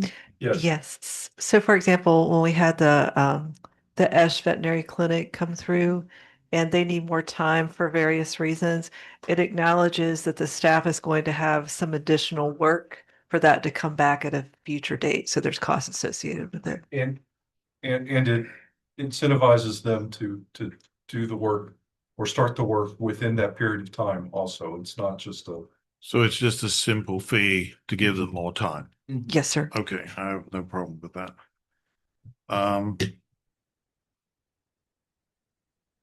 The site plan formerly listed as a minor, is a $500 fee enough on that? Doesn't sound like a lot of money for you to do a site plan.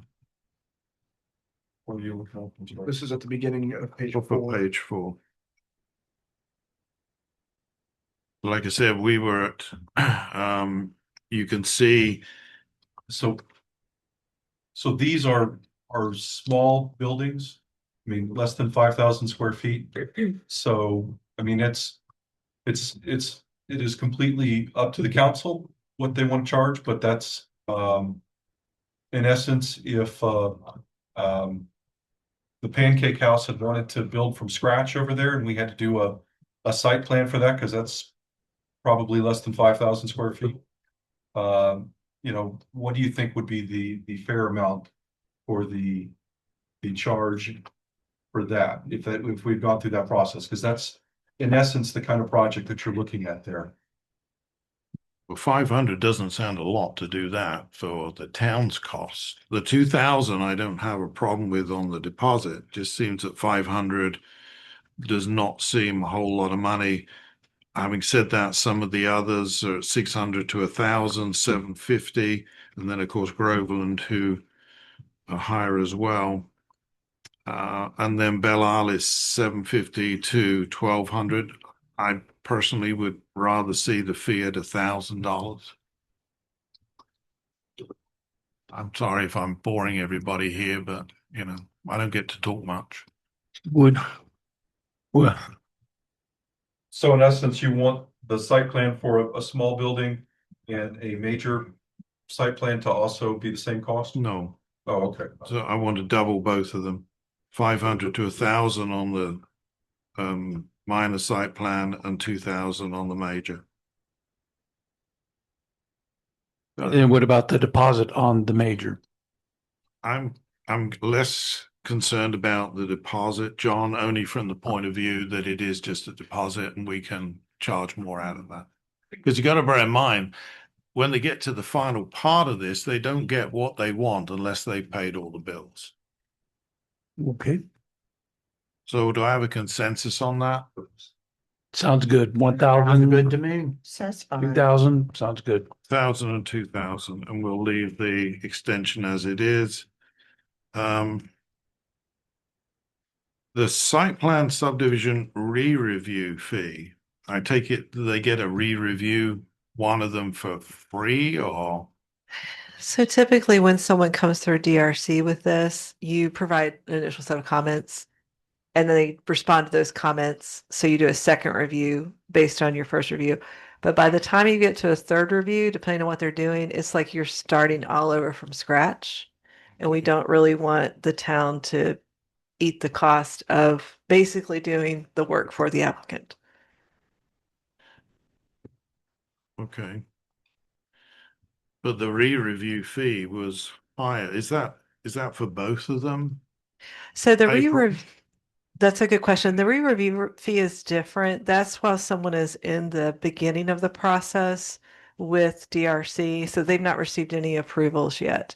So for the site plan subdivision extension request, that means they've already been through the complete process and they've been approved. They're just asking for additional time. With your doubling of the fees, there, that $800 is now less Okay. than the amounts. The $800 is less than the site plan fee of Yeah. 1,000 and I 2,000. get you. All right, and then on the bottom of page 4, the subdivision plan, we have got a minor 500 fee plus 2,000, then deposit, then major is 500 to 2,000 depending on the size. I thought we'd moved away from the variable on that. Who decides how much they should pay for how big it is? So the land development code currently breaks it down based on the number of lots. And so it is called out specifically based on if you have 10 lots or you have 20. So that's the variable there. You could take the variable away just to keep it clean if that is something that you would like to do. I tend to think things that are not variable are better. Um, But you're saying that it's more dependent on the size of the number of lots rather That- than the size? Yes, sir. That's the way it's currently structured, based on the number of lots you're creating within the subdivision. And so that, just proposing to keep that the same. That is something, you could either take away the variable on that, or you could leave it like it is, and the request is to come back with that specific breakout for that one item. It was hard to show it here with the specific breakout.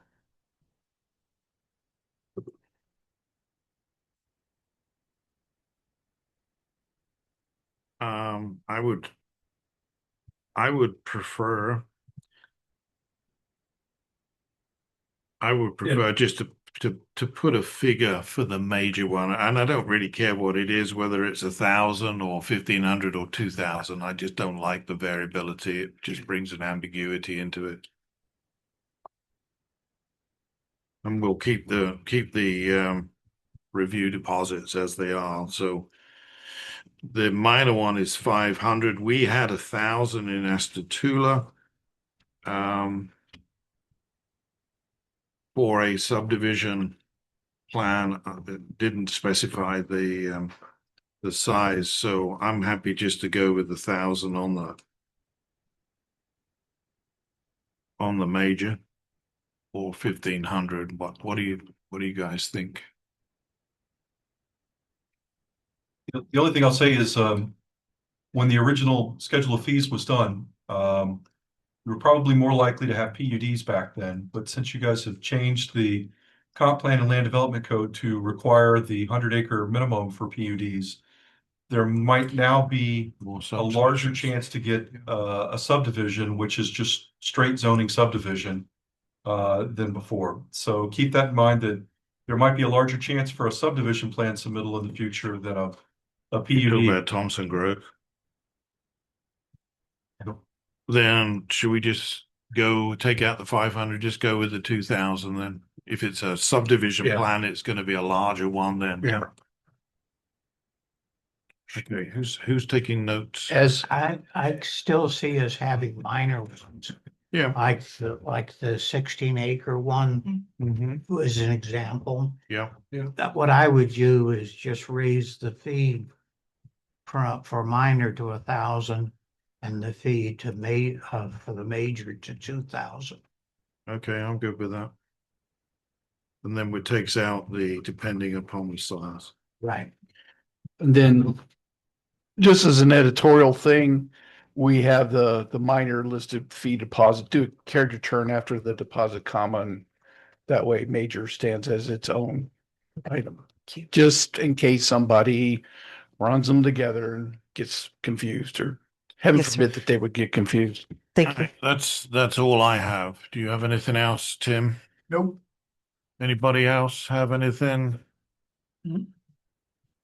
Well, we're not going to run through all of the amendments, John. You've got all of those, all of the changes. Yes. So what are we doing with regards to this verbiage at the top? The verbiage that currently says you're going to take it out of their deposit until it's gone and then ask them for some more money, as opposed to the way we're doing it at the moment, which is different to that. You can, my recommendation to you would be to make a motion where, to change it to the current process that we're doing, with the approval of the town manager and the town planner. And we can fix it after the process, and so that it's the current system. Yeah, I'm good with that. I just want it to be the way that it is at this moment, even though. I agree, that's correct. That's the way it should be. All right, so you'll just change the verbiage. If that's okay with you. It's perfectly okay with me. So on the basis of that, we need a motion. I'd like to make a motion to approve resolution 2026-004, adopting an amended schedule of planning and zoning charges and fees with paragraph or section 3, the effective date changed from the 9th of February to the 23rd of February. And the exhibit A changed to reflect the changes that we have made at this meeting that were taken down by the town attorney, planner, and town clerk. Second. And does that cover the change in the verbiage as well? It Yes. does. You're good with that? Okay, we have a motion and a second. It's a resolution. So we need a roll call vote, please, John. We need the public. Should we do that? Anybody wish to comment on this agenda item only? We will given up the will to live. We want to go home. I'll close public comment then and go to a roll call vote, please, John.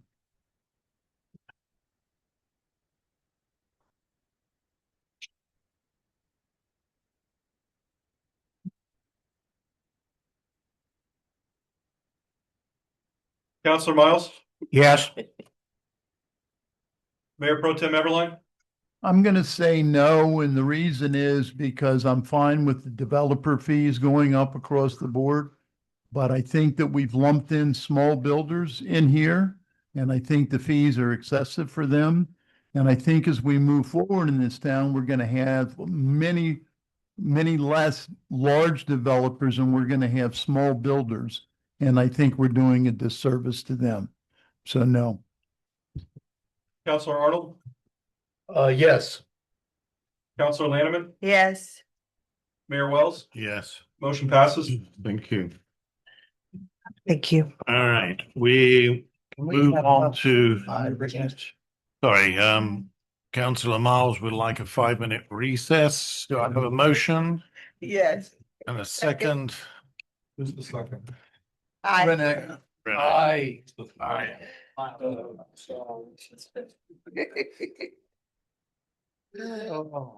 can't figure out how to do. You know what he's thinking about. Yes.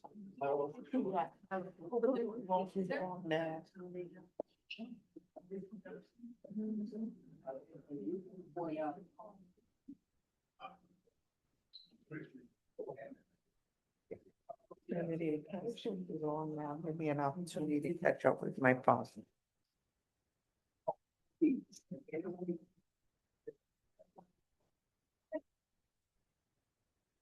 So John, I have a, it's taking notes.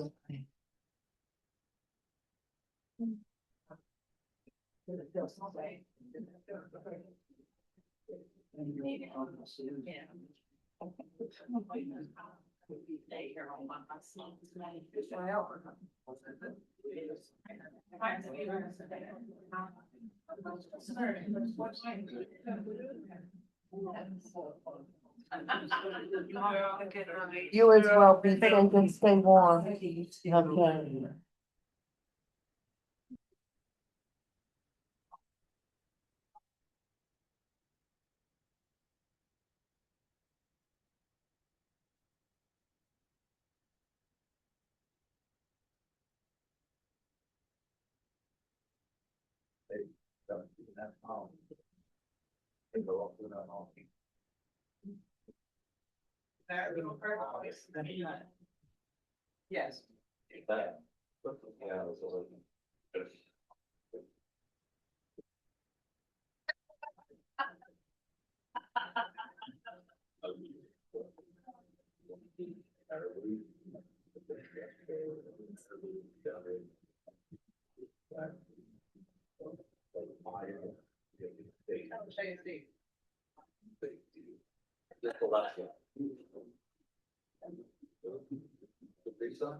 Okay.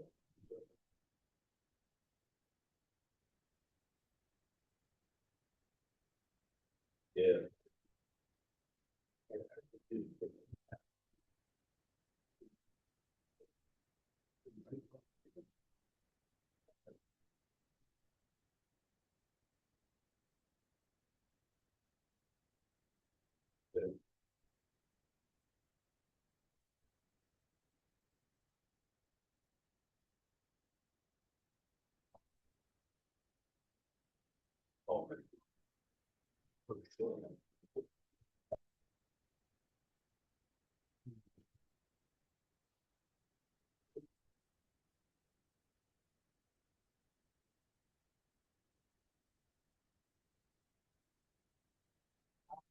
Look, we let it sit.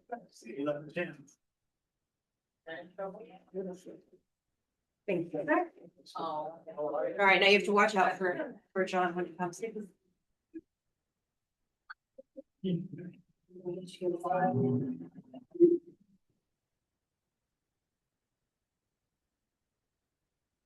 One of the street signs they took down. Yes, What are they doing with those street signs? they gave it to me. Well, Would you like it? Too, because I knew somebody that said they would pay to have, there were a couple of them that they were willing to pay. That's not one of That's them. not- That's not one of them. No, that's not what. no. If you want to sell them and put money into our coffers, Well, they said that they should have done with them. They took them all down, they should have. done Well, like a- Camellia is misspelled. I pointed that out 4 years ago to them, so So that's they a finally have corrected it. right? It's a collector's item. Yes, it's a collector's item. Can sell that on eBay for a lot of money. Yeah. Actually, Camellia- That's lived here forever said that. Camellia can be spelled with one or two L's. But on the county records, it's spelled with two L's, so.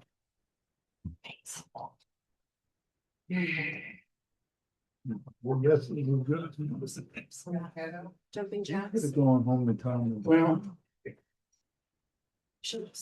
expectancy hours on that one. No.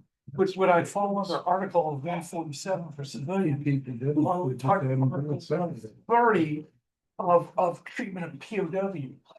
They mean only of POW. Kind of.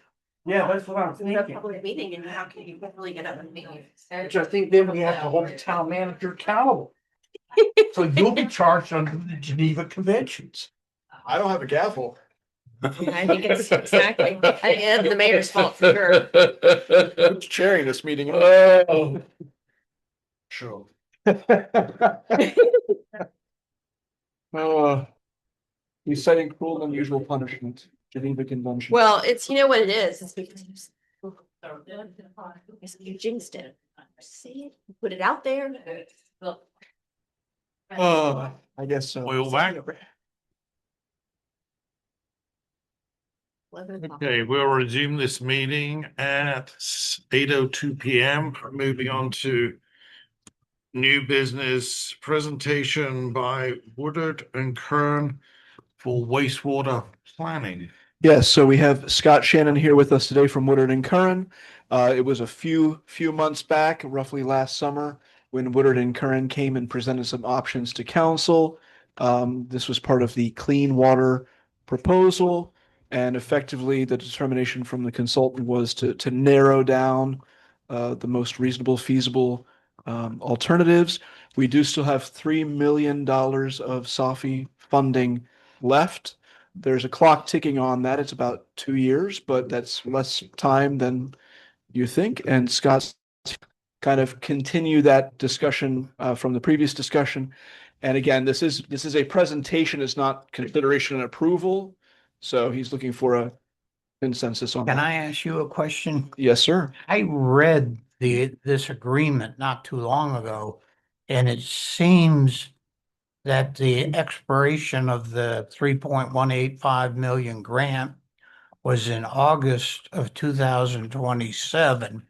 But I just hurriedly went through the slides here and it says May of 2028. Which date is correct? The original one may have been August of 2027. Most of them, the nuance here is that the original agreement also required a design submittal by May 15th of this year. Now, that was a generalized agreement from DEP that included all of the other agreements that had construction in them. Yours is a planning and design agreement, so there's no need to finish design early in order to complete a construction by the end of the expiration for all of the SAFI funds that came from the federal government. So we are in the process of amending that. And so what I reflected there is what we propose, what we assume to be the amended dates for completion. So we're talking about planning dollars. We're not talking about being able to go out and build something. This is just to continue building a plan to have this capability. Correct. This agreement was specifically a planning and design grant. Okay. So that doesn't mean Could the that should. money Could the money be used for construction or for other things other than planning and design? Let me ask it in more simple terms. So in the Pentagon, we use the term color of money. What's the color of this money? If it's for planning, then we can't use it for operations, which is building. Yeah, That's correct. okay. So we're just talking about planning at this time. That's correct. Planning and design, meaning everything short of what the DEP would consider construction. All right, do you want to go through your, I'll just get out of the way. Yes, Sean, does somebody just going to click through the slides as I say? Tell us when you're ready for the Okay. next slide. You can go to the next slide here. I think Sean covered this, but this is just a reminder of why we're here. This is the result of a grant that you received as a supplemental appropriation, which is a SAFI grant. So SAFI stands for Supplemental Appropriation Hurricanes Fiona and Ian. It was money that came from the federal government to the state of Florida. State of Florida awarded $3.185 million to the town of Howey-in-the-Hills for planning and design. What we have completed so far is the facilities plan. That's what Sean referenced. We presented that back in September of 2025. The council reviewed and approved that plan. And so where we stand right now is there's $3,000 left in principal forgiveness, essentially grant, to complete the design process. 3,000? I said 3 million, sorry. Okay. Good catch. $3 million, yes, to get design, what the agreement refers to as design activities. So it's not just design, but other professional investigations short of construction, as we discussed. Next slide. So just a reminder, the plan itself covered the wastewater planning area that includes the town limits as well as the potential expanded area of the Central Lake CDD. Next slide. The plan itself included two components. One was a collection system, and that was the collection system that would be needed specifically for Old Howie to convert what is currently septic tank treatment in that area to a collection system, ultimately for improved treatment at a wastewater treatment plant. So that was the only collection system that was specified as to be needed. Obviously, if you click to the next slide, there's a number of other developments that were built into the plan and ultimately the treatment capacity that would be needed. Those are categorized in a few different categories. There's developments that are part of the existing CDD agreement, potential future developments where capacity has been confirmed, and additional future developments at some point in the future, pretty much till build out of the planning area. Does the Lake Hills include the Publix? I don't know. It would have to. My assumption, yeah. There's 570 housing units. Plus 70 for public, so that's Is Okay. that what they had said, 70 they need? correct. Is that what it said? One other thing is that we've pretty much allocated the 1,600 ERUs. We had 1,600, and that chart, which I presume is one last September, so the information is 6 months old. We basically used that all up except for 50 units. Less than 50. Yes, we're down to less than 50 units there. And most of what was used up since then went to Mission Rise. Yeah, I think there was one, what I'm looking at there, there's, I think, Mr. Miles, you had provided a comment either during that meeting or to the draft plan that we submitted itself that mentioned that Bishop's Gate was actually included in either the CDD agreement or the 1,600. So that the report, that's actually, that change has been made in the report, and this is just a holdover from the prior, but that's in there as well. Okay, next slide. So in addition to the collection system, there was discussion about what the wastewater treatment alternative would be, and the facilities plan looked at two. Essentially, it evaluated the technical requirements and costs to take what was collected from that and pump it down to Groveland Sunshine Plant. I think that's an 8-mile force main, and then or otherwise to acquire the Frozen Grove wastewater treatment plant of the Central Lake Community Development District. So the costs associated with both of those, you can see there in comparison. These are planning level costs, obviously 28 million for pumping to Groveland versus 20 million to acquire, to use Frozen Grove as the treatment. Those dollars include the infrastructure in the town, right? Correct. Yes, that includes everything. Plus the acquisition of the treatment capacity. That is correct. In other words, that's an all-in type of cost. Yeah, so the recommendation in the facilities plan report was, based on the the cost difference at the planning level estimates was to pursue the Rosa Grove wastewater treatment plant as the treatment alternative for collection in the town. Saying that your estimate is if we were to purchase the CDD, it would be 20 million, or am I missing something? Graham, can you turn on that mic and pull it closer to you? Closer. Sounds like it's going. Just pull it closer to you. Now, my question. It was on before. Well, Okay, my question. It's just talk about. Yes. It's on, yeah. My question is the 20 million what your estimated cost is for us to purchase the CDD, or And related components related Yeah. to that project. If you go to the very last slide in the deck, that there's a bit of a breakdown on that 20.4 million. we went over this before when they presented, and there was obvious a huge difference for what they're saying it would probably be worth and what the cost might be. The other thing is both of those include a very significant amount for putting the sewer into original Howie. Right. You know, so That would be comprehensive plans for the whole. But this 20 million we're talking about is just buying the current at capacity. Does it include and future capacity? it includes additional. it includes some additional capacity, does. and it includes running sewer lines through original Howie. Yes, it includes all that. And from a timing perspective, we with all looked at what the current limitations and that. capacity was of So- the CDD's treatment plant. We also modeled out future flows from, again, current developments being developed as well as potential future ones for a 20-year period.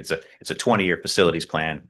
And what that showed was that there would be capacity at expected growth rates, sufficient capacity at the plant and to get you through about 2039, I think was the year. And again, where- the big difference there was what would have to pay for Correct. the existing CDD.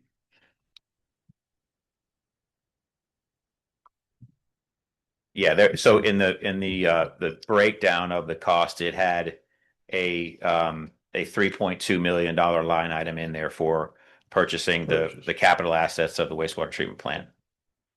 That's clearly as much subject to negotiations as to any engineering evaluation.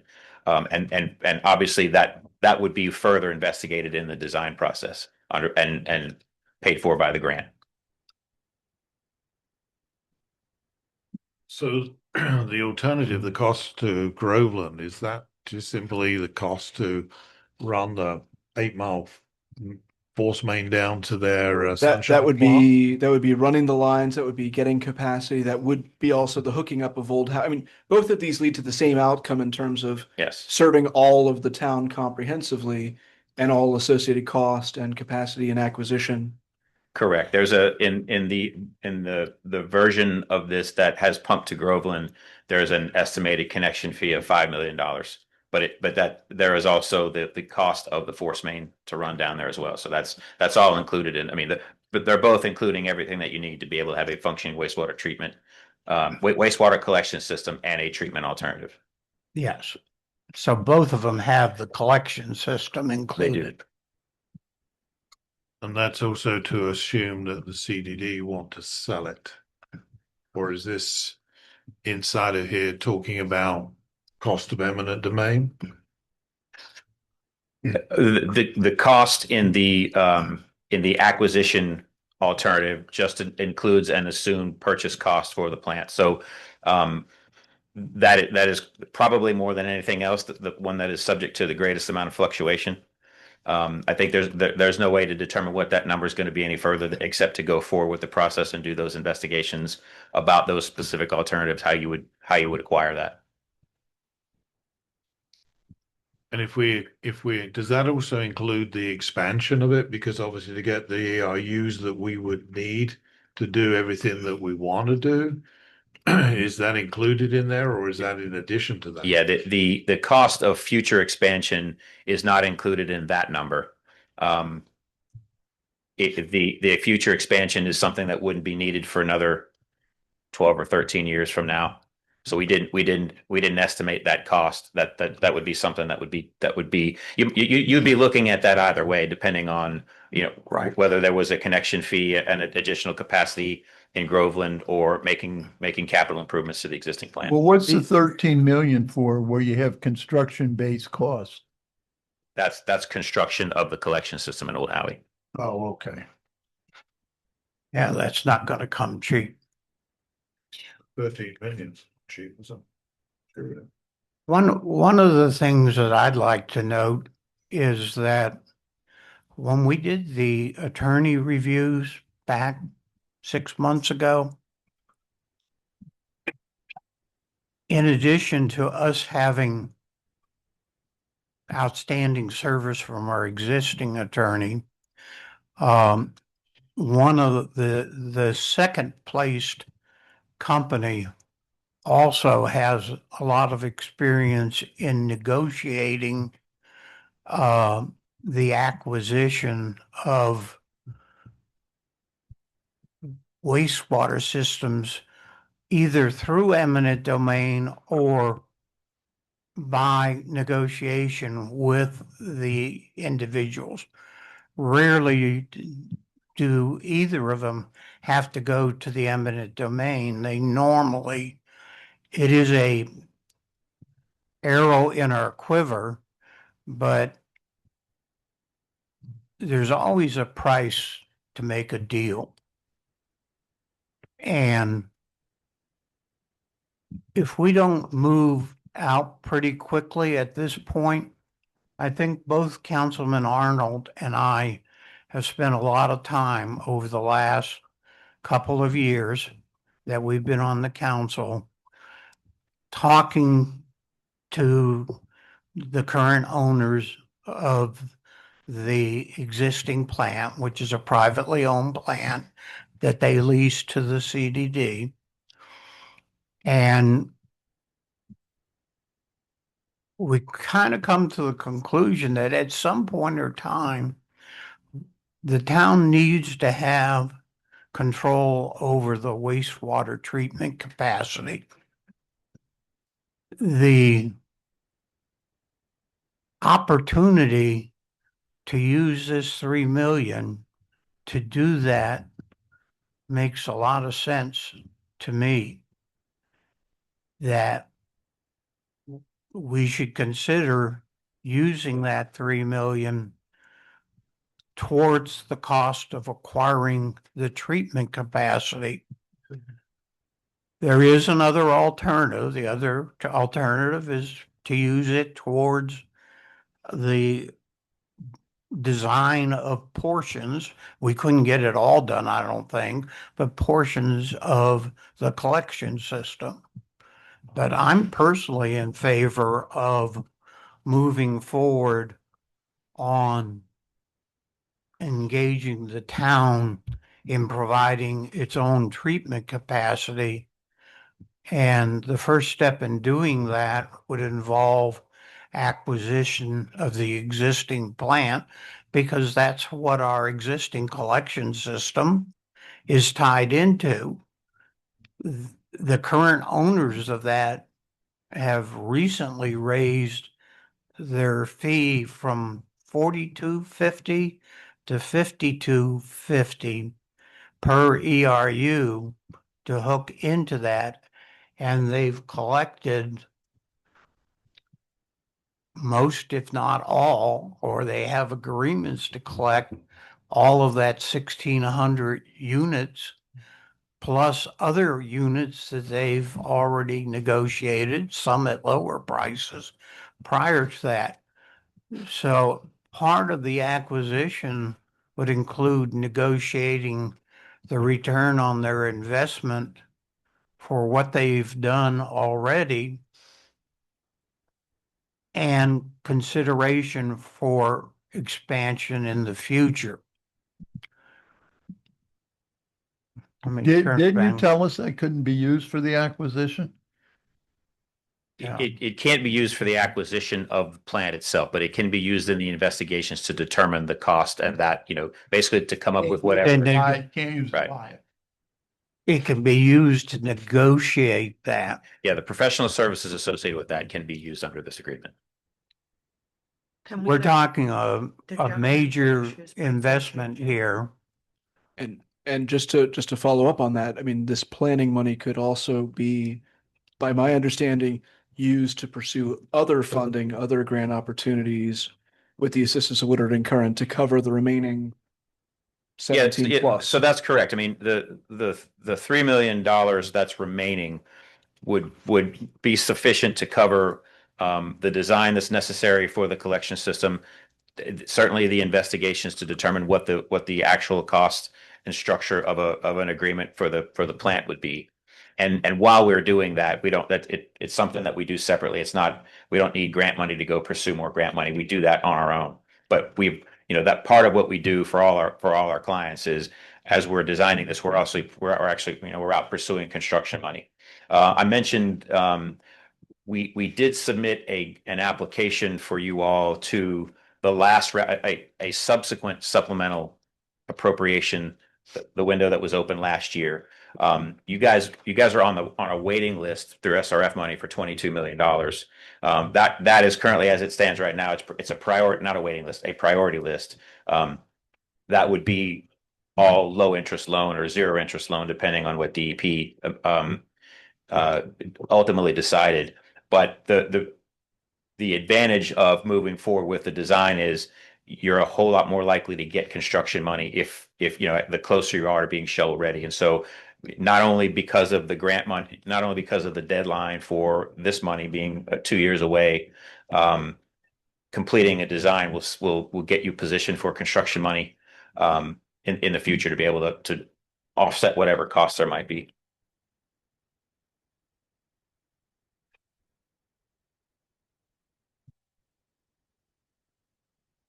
So I think just the last slide that I have was a schedule. If we don't decide what to do at this point, what happens to the $3 million?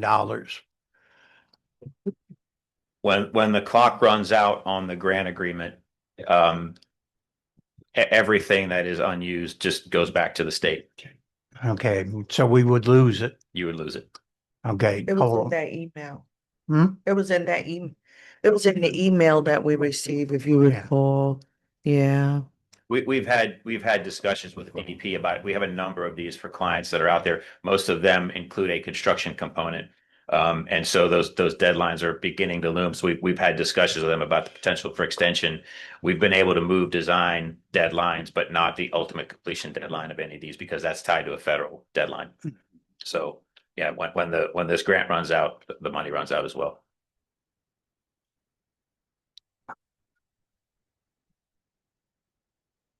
So are there any other questions related to did you need to show the other slides or? No, the other slides were just there for breakdown. backup. I just mentioned that, per the grant agreement, the next steps would be to move into design activities. We anticipate that the design work would take 18 to 24 months. Again, as I mentioned, while we were doing that, we would be pursuing funding for the construction phase. Construction is not tied to this agreement at all. There's no funding for construction in this agreement, so you wouldn't have to do anything until you had funding for that. There wouldn't be there's no regulatory requirement currently to do this yet. But again, to put yourself in a position to do that gives you the option to do that at your financial ability later. What would your estimate be if we acquire the CDD to add the needed capacity? Just as a ballpark, what do you think we'd be looking at? I'd be uncomfortable giving you a number off the top of my head, just because it's, how much more capacity are we adding? You have the figures. We do, but we have a figure that goes out 20 years, 13 of which you have enough capacity for. So you would certainly be building something that goes beyond the need. So over 15 million? Possibly. Okay. Yeah, but When that's, CDD wanted to expand, didn't they say that we'd have to do it in another 1,700. Is that 1,700 ERUs multiplied by the SEAC fees? So what does that equate to? Actually, it was 785,000 gallons of capacity at a time. Yeah, it was, which turned into 1,740 ERUs, which at the current rate of 5,250 is 9 million and change. So effectively, using that figure, then that's roughly what it would cost to get the additional capacity if we purchased it. Because And we did an in-house study back 3 years ago. And at that time, we estimated to construct the capacity of the size that they had, which is essentially doubling it, Yeah. would cost around 12 million, 12 to 13 million, somewhere in there. Does that sound right to you, Councilor I Lamb? recall it being 12.5. Okay. 12.9. Now, what he's saying is we're not going to need to have that online until after 2040, which is 12 years from now. And just not to derail, but hopefully to clarify, the unmet need currently for wastewater in town is Old Howie. Whispering Heights has a need for 156 units. The commercial part of Hillside Groves, unknown need, could be 70 units or something in that. Could be zero. Well, could be zero. Circle. And Thompson Grove, which has no current proposed plan. So part of that consideration is some developers like Hillside Groves Residential are sitting on roughly 300 units excess. So there is some unmet need, but How that much could do you be, need for Old Howie though? well, 600 plus or so, but About roughly 700 ERUs. right. But if you're looking at 300 units excess in Hillside Groves, that could take care of Whispering Hills and the commercial in Hillside Groves, and probably have some left over for Thompson Grove as well, which again, no current proposals for the last two of those. 100-ish.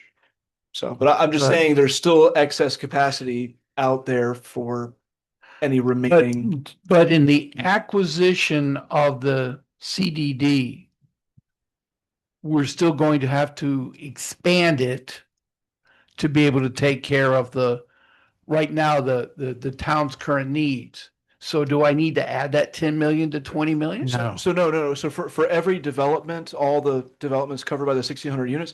So that's currently covered with the current. Yeah, but what about if we want to include Well, other if you want to portions bring of in, if you want to Howard? bring in Old Howie, that's when you would say, okay, we need to increase the Expand. capacity. So then I take that amount, roughly 10 million, let's say. If I add it to 20, it's 30. Groveland's 28, close enough. I'm just trying to think, are we Wait a minute. better hooking up with them? No, you're leaving out the fact that Groveland would charge you extra money for that increase too.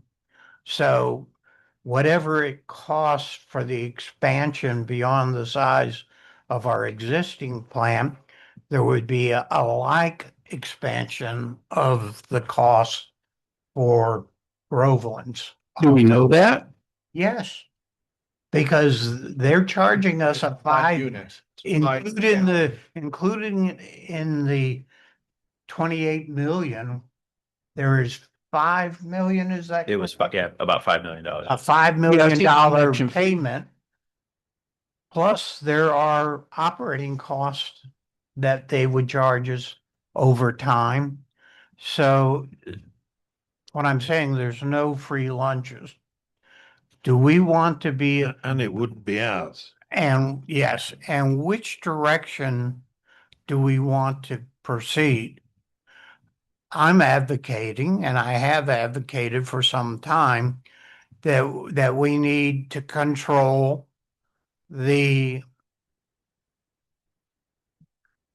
Our own destiny. our own destiny.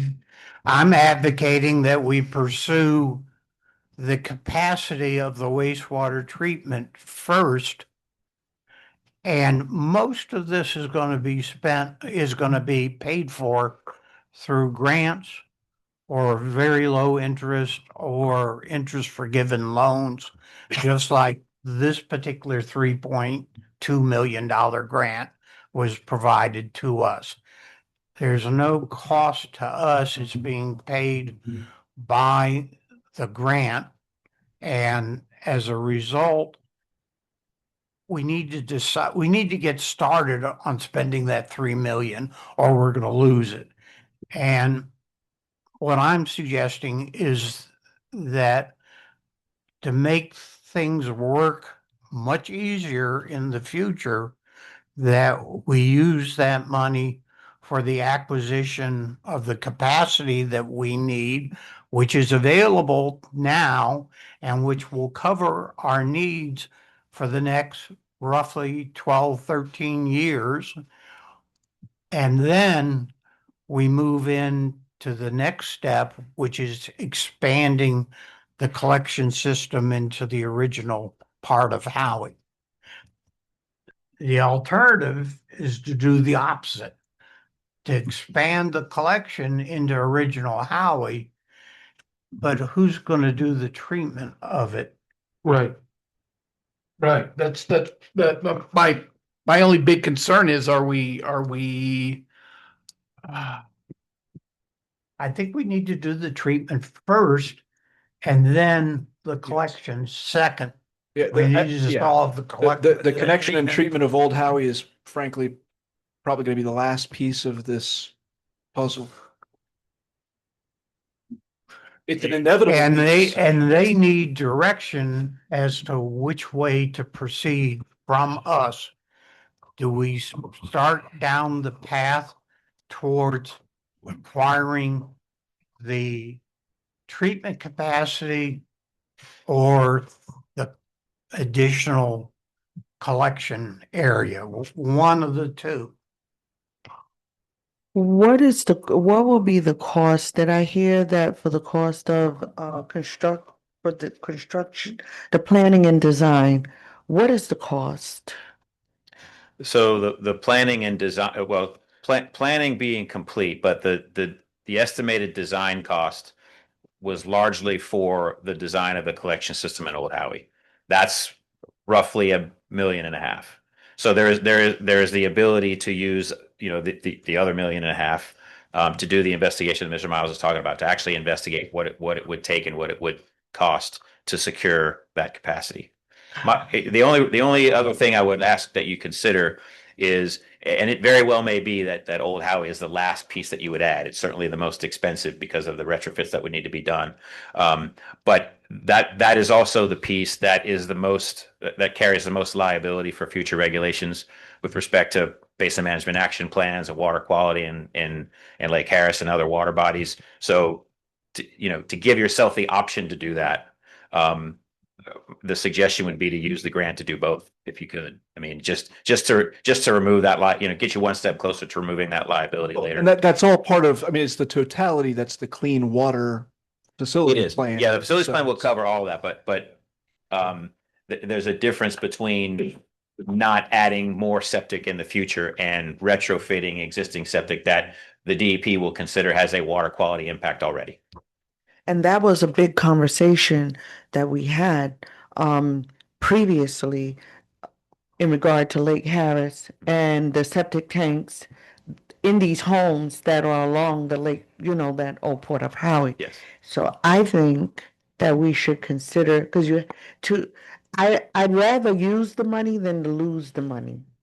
And I think that what we should do is allow that design that we talked about and leaving it as an option for future planning for collection in Old Howie, because that is going to be something that it have to be addressed.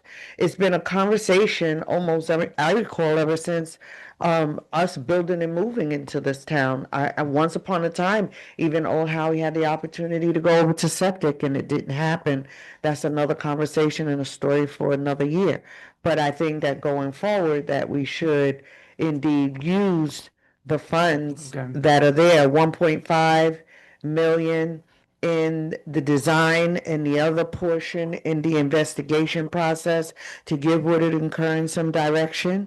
And I think that that's going to open the door for more funding, because now we're actually moving on this instead of kicking the can down the road, making it, I mean, no, I think that we should move forward and give them direction in doing 1.5 for design, 1.5 for waste collection. So what you're saying is put the plan together. Once we have the plan, then we can begin resourcing it. Correct. Okay. So we'll start resourcing what that. a- what a- pretty well. It's the beauty of it. It takes a lot of stress and man hours off of our staff, because I consider them the SMEs. We have been speaking to them for over as long as I've been on this council, and they have let them do the work. And I believe, like you said, that we are a priority for the I 22 don't million. understand what you're saying, take half of it to begin the planning for something that we're gonna do 15 years from now, which is build the sewer system in Old Howie. It may not be 15 years, Okay, David. well, let me finish. Okay. And it's the other half. What are you proposing to do with the other half? I don't understand. The other half would be for the investigation process, correct? Yeah, from our standpoint, there's enough remaining two in your, parts. presuming there's enough time to do both the things that you're suggesting. One is to pursue securing the capacity, securing the plant and the treatment capacity there, while we also do the design of the collection system in Old Howie. Whether you end up building it immediately or at some point in the future, you've got a design that you can leverage for construction funding, because it will be shovel ready. And we have some, you threw out an estimate in here. I don't know that we want to limit it to $50 lines, Yeah, I mean, but broadly speaking, The only collectively, you thing got at risk is losing the money Right. that you do for design if you don't use it. But that's a lot of money. That's a lot of money to lose. Like losing money. Yeah, when we've got a 20 to 30 million dollar problem over the next dozen years roughly. And depending upon where we go and how costs escalate over the future years, we've got a major nut to crack. And if we don't get started on it, we're not going to get it done ever.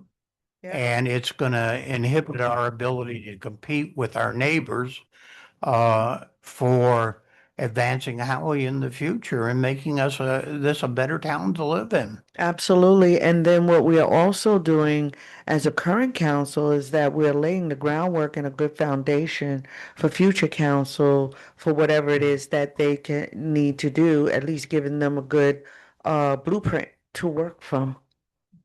So you're suggesting we do both, that we allocate half of the money towards the acquisition of the capacity and the treatment capacity, and half the money towards design of the remaining collection system.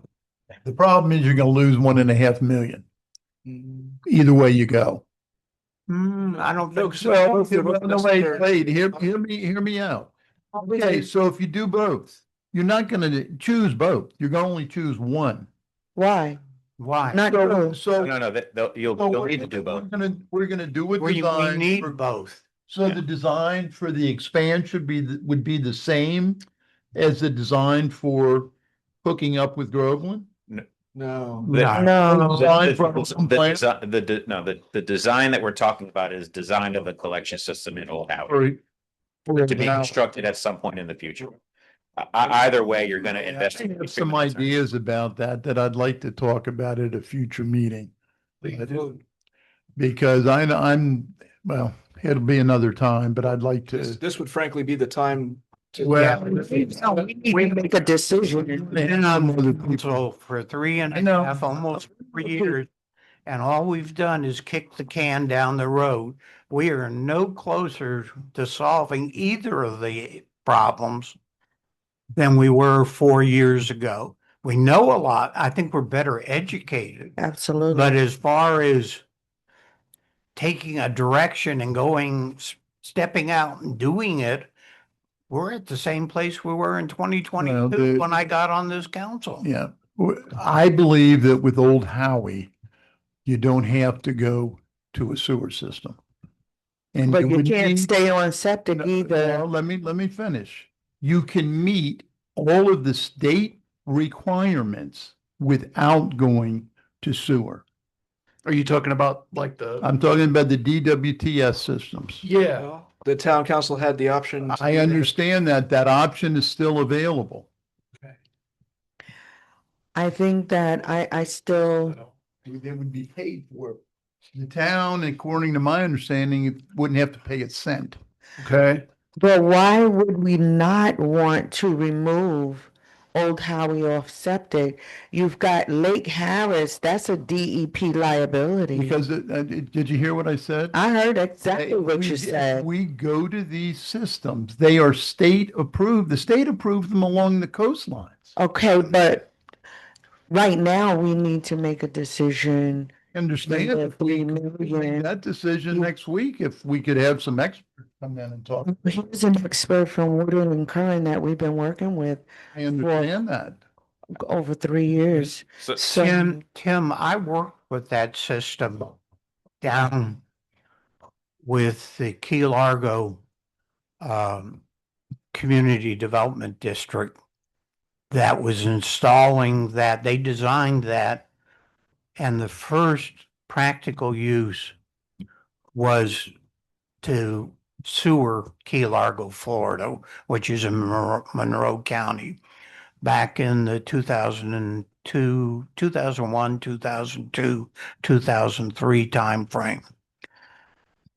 They had huge costs related to that. The cost per household for that type of system was roughly 3 times the cost that it would do to do a similar sized community with a standard sewer system. Hear me out. They were forced to go with that system because of the topography of where they were. In other words, they're an island with water 360 degrees around them. It costs them roughly 3 times as much to construct that type of a system as to do a regular sewer system would have cost for that size Okay, that was community. 23 years ago. Yes, nothing has happened, but costs have gone out of sight since then for everything I have been related. told that the cost to the town would be zero. The cost to the residents would be $50 a month. The residents would not have to do anything with that system. Who has told you this? One was Sean Parks, who I would like to have come and speak. Mr. Everline, so what I was going to suggest before you mentioned Commissioner Parks, he's also serves as a town planner for Correct. Montverde. And I know Montverde recently made the decision after we developed a preliminary design to not move forward with that because they were looking at a system like that. Right, I knew they were. Under the assumption that you just mentioned, is my understanding that they're not moving forward with that now because whether it was contractual or cost wise. The county is not? No, this is Oh, this just is the town of Montverde, Montverde. okay. Yeah. So again, I would say that that is something that you can certainly decide. That's not something that you need to decide tonight for us to move forward. What I would suggest is we can come back with proposals for what this next phase would look like using the grant money and either provide a little more additional information, or at least going through the design process will certainly give you a better idea, a much more refined idea of what the future construction costs would be compared to other things you might consider. Can I just Now- stop you just 1 second? Can I just get a motion to extend the meeting for 30 minutes? Because we're already at 8:45. Motion to extend the meeting for 30 minutes. Second. All in favor, say aye. Aye. Thank you. I certainly think we should spend the money, the grant money. I'm not questioning that. I do think that these other systems are something that as a town, we're going to be neglectful if we don't look at them, especially when you see $13 million to do the piping through Old Howie. Yeah. So Can somebody just explain what a DWTS it system is? stands for Distributed Water Treatment Systems. They're basically like, sort of like an on-site sewer system. Gotcha. Yes. That what it does is it greatly reduces the amount of nitrogen that can possibly be released into waterways. And that's. And it's the nitrogen that's the issue. Nitrogen and phosphorus, yes, but Yes. these are supposed to, they're enhanced nutrient removing. Yes. The- Not septic tanks, but as you pointed out, distributed wastewater systems, so they're smaller. Right.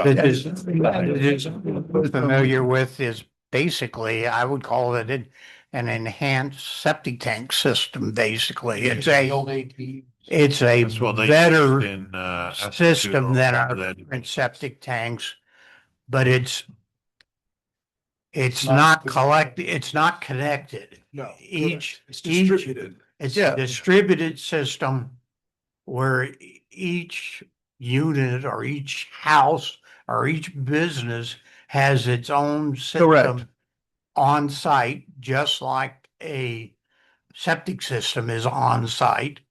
It's correct. And- And they're Are they monitored growing though, tanks? Graham, they're monitored monthly by the people who install them that are state approved. And every 6 months you have to replace filters. But this is the homeowner doesn't have to do that. The homeowner has to pay. Currently, it's about $50 a month, which is what sewer is.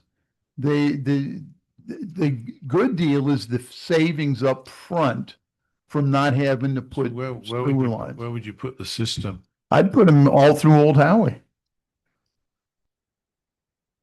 I think you're being fed, as most people are being fed, a line by somebody that wants to make money doing that. Any system that you do is going to be very expensive. And like I said, I sat in meetings like this for a 3-year period of time when I was with Fugwa, going over a system in Monroe County. And I know that it costs them much more just to construct that system than to put regular sewers into there. So I'm just saying, be careful. All I'm saying But- is I think we're going to be neglectful as a town if we don't at least Okay, listen we, and evaluate we- it. That's all I'm saying, David. yeah, you can do that. You can Kern, kick are it you down the able to do road. that on our Time. behalf? What's that, Graham? You say, is Woodard and Kern able to do that on our behalf? I mean, you know about everything, so. I mean, we could certainly participate in the discussions with the folks you're talking about, and vet that. I mean, given the way the plan has been done, we would have to go back and amend the plan to incorporate a cost associated with that. But again, as I would say is, as we develop and refine the cost for the recommended option now, that can be investigated. We can compare at the end. I mean, and then ultimately what you move forward So with. what do would be we your need decision. to do? What do we need to do right now, Sean? Well, right now, this is a presentation. So this is Scott coming in, reminding us of the notes from the previous discussion, checking the pulse and the general consensus of the council to keep moving along the track of the primary recommendation, which has been adopted as our clean water plan. And again, just basically just to update council, answer questions, and confirm that they're on the right track and to keep on that track. Well, do we need to? I like the idea that Councilor Lanneman came. Let's have them move forward on 2 paths. One path is to take half of the money and spend it on planning for the installation of the collection system, which can include looking at the system that Mayor Pro Tem Everline mentioned. As part of doing that, is examining that as an alternative way of delivering it, as opposed to putting additional sewer lines in Old Howie. And the other half be devoted towards getting the capacity. we've got the capacity to handle only what we've approved so far in the way of planning. Anything above and beyond that is going to require additional capacity. And we need, I think, to put more money into the collection system when we haven't looked at the capacity is putting the cart in front of the horse. We need to get the capacity problem worked on too. And that's inclusive of valuation of facilities and all of that. That includes looking at the acquisition of the existing system, and in the out years, we're going to have to ultimately expand. And there's enough land there that they could probably easily double the size of the plant. Now, there are multiple ways that we can go about it. We could run an expensive pipeline to Howey, keeping in mind that all of our existing collection system, to Groveland, excuse me, all of our existing system is pumping from south to north. We would now have to turn around and repump it back south again, which is going to make it more expensive. But that's one alternative. Another alternative is acquiring the existing system and over time, not immediately, 15 years from now, expanding that system to handle the growth from that point on that's going to come to this area inevitably.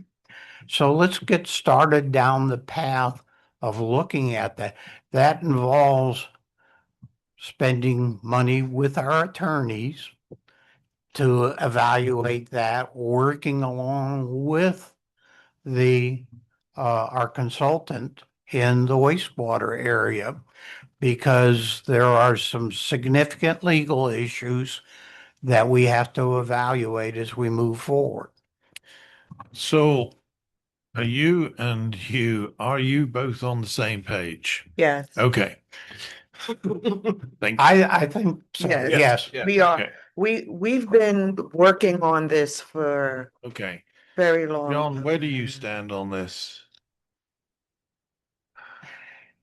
I think it would be good to have a plan for extending sewer through Howey. However, Well, we can still spend the money into investigating the purchase of the CDD. I don't have a problem with that at all. yeah, But I think we need to look at this other, as a potential old house. That's part of the. That's a part of the whole design investigation and the of the design Yeah, idea. I don't have a problem. Okay. Because that's a very important thing for us. I just wanted to make this point. I can see why, what is it, Mount Bird that decided not. Montverde decided not to go with the DWTS system because it it's a very expensive upfront cost and it runs on electricity. So if that means if the electrical system goes down, the homeowner doesn't have a wastewater system that is operating for them. Is that correct? No? Incorrect. Okay. It still has the It still ability to has, continue without electricity. Without? Like 30 days. so does it have a generator It doesn't have system? a generator. It I don't need works to, very similar to Okay. the way a septic system works. And if everything goes bad, it still kind of acts like a septic system. But, the only reason I know anything about this is because we had a months of discussion about this before you came on council. And it But- got Okay. turned down, which I don't. okay. But- So, but so I will- $5 million. I will tell you- it's good for us to look at this, I guess. No. Yeah, it's all part of the So we $1.5 million investigation, correct? No? Yeah. Yeah. No? The I town would agree. council fairly aggressively rejected the proposal 4 years ago. Yes.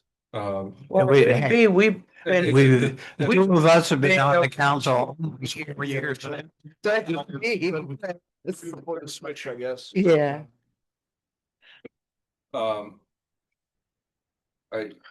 Well, in order, so this doesn't drag on, we have to extend the meeting for another hour. No thanks. Am I good that you three are on the same page? Okay, then does that give you your answer? It does, and Because just to remove any doubt, we can certainly investigate what you're just like under what we would do next. There would be an evaluation of that as a comparison too for you guys to. We don't need any motion to move forward. This would just be consensus. This was just a presentation. Okay, So yeah, I'm Well, we are making a decision on how to spend that 3 million of the grant. I think, but I believe Littering Current actually would have to bring in a newer proposal to cover the Yes. 3 million as Yeah, separate from okay. the 185,000. That's what I would suggest our next step is, based on what I'm hearing here. That to a We future we can come back with a proposal to do what we think is what I've heard you guys say you want to go. But we would come back with probably several different proposals for different elements of this. But again, it would all be covered by the grant. So we could Okay. come back and consider that at that let me time. just open this up for public comment. Anybody want to? Prior to that, real quick, just how soon do you think you're coming back? For purpose of making sure this is on an agenda. When do you think you're going to come back with those proposals? I mean, we could Next meeting? probably the one after that at the soonest. So The second meeting in March then, would that give you enough time? Yeah, I believe it would. Yes. okay, just to put it on an agenda. Yeah. So, Is there any public comment on this item? All right, then I'll close public comment. Do you? Mayor Sears, what do you think about it? He's putting mayor. As a small builder, put your builder cap on and come talk to us about it. No pressure. That's right. Well, you probably don't want to hear what I think.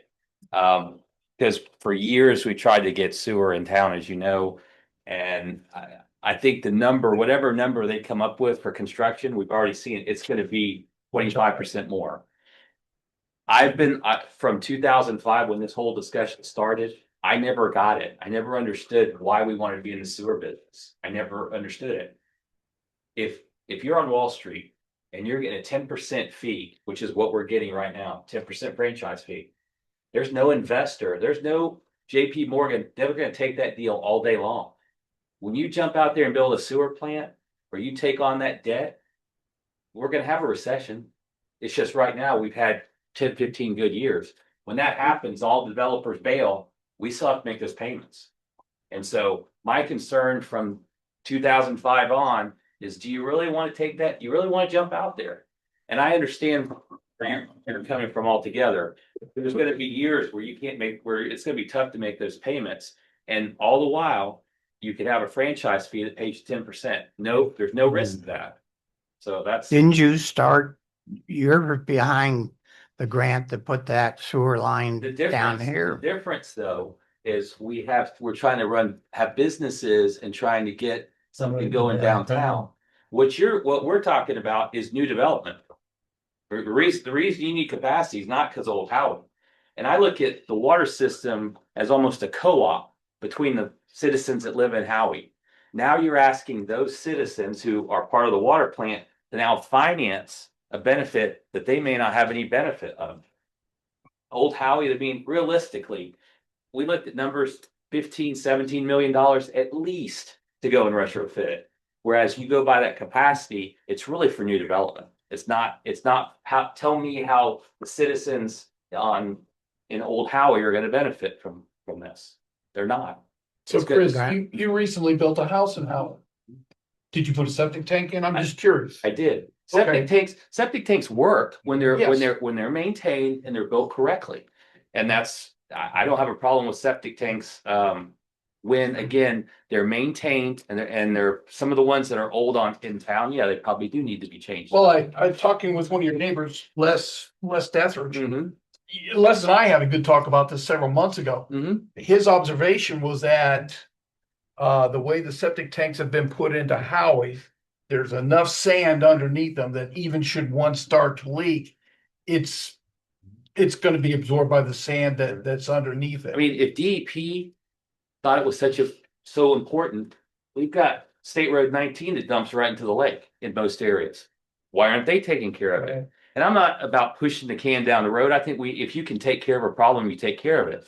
But the reality is, as a water customer that's financed this plant, now I'm on the hook. Now we're all on the hook for a $20 million bond or $20 million loan.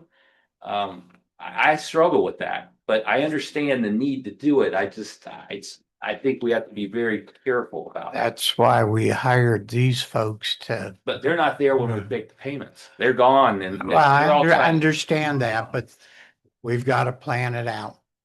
I don't disagree with the planning. I just think the financing and the decision to jump out there and buy a plant, which again, being able to negotiate, to have two parties that want to sell, right, and buy. Do they want to really sell, and do they think their plant's more than what it's worth? So then we're left with building or renting the Groveland. I think the planning's great. I just think it's to implement, it's gonna be a whole different ballgame. I'll agree with you there. Part of my concern is we buy it, but it sounds like to be able to have it do what we want to do, then we're gonna have to spend more money to expand it. And I guess my concern is, at what point do we run out of money to be doing something like that? And having talked with Les, and now you adding some stuff and some other folks now, I'm almost tempted to say, well, do the plan. But if DEP wants to walk in and say, Howie, you have to put everybody on sewer, then I think our reply needs to be great. And the other part is you put sewer in Old Howie, and you go ask your neighbors.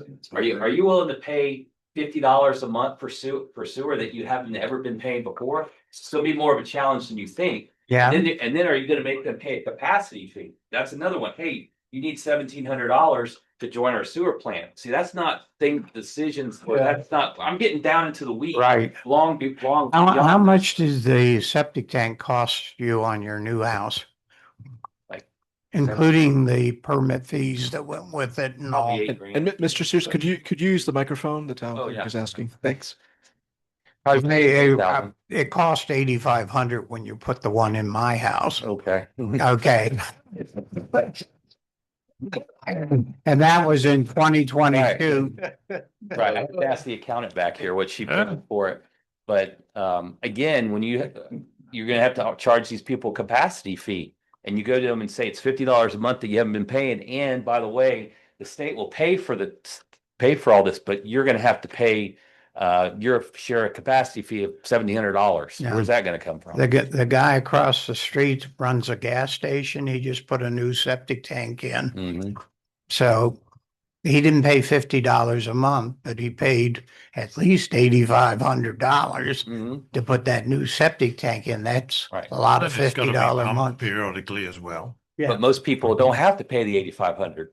All the people in Old Howie are going to keep the septic tank just the way it is, not pay the $8,500 or the $1,700 or the $50 a month.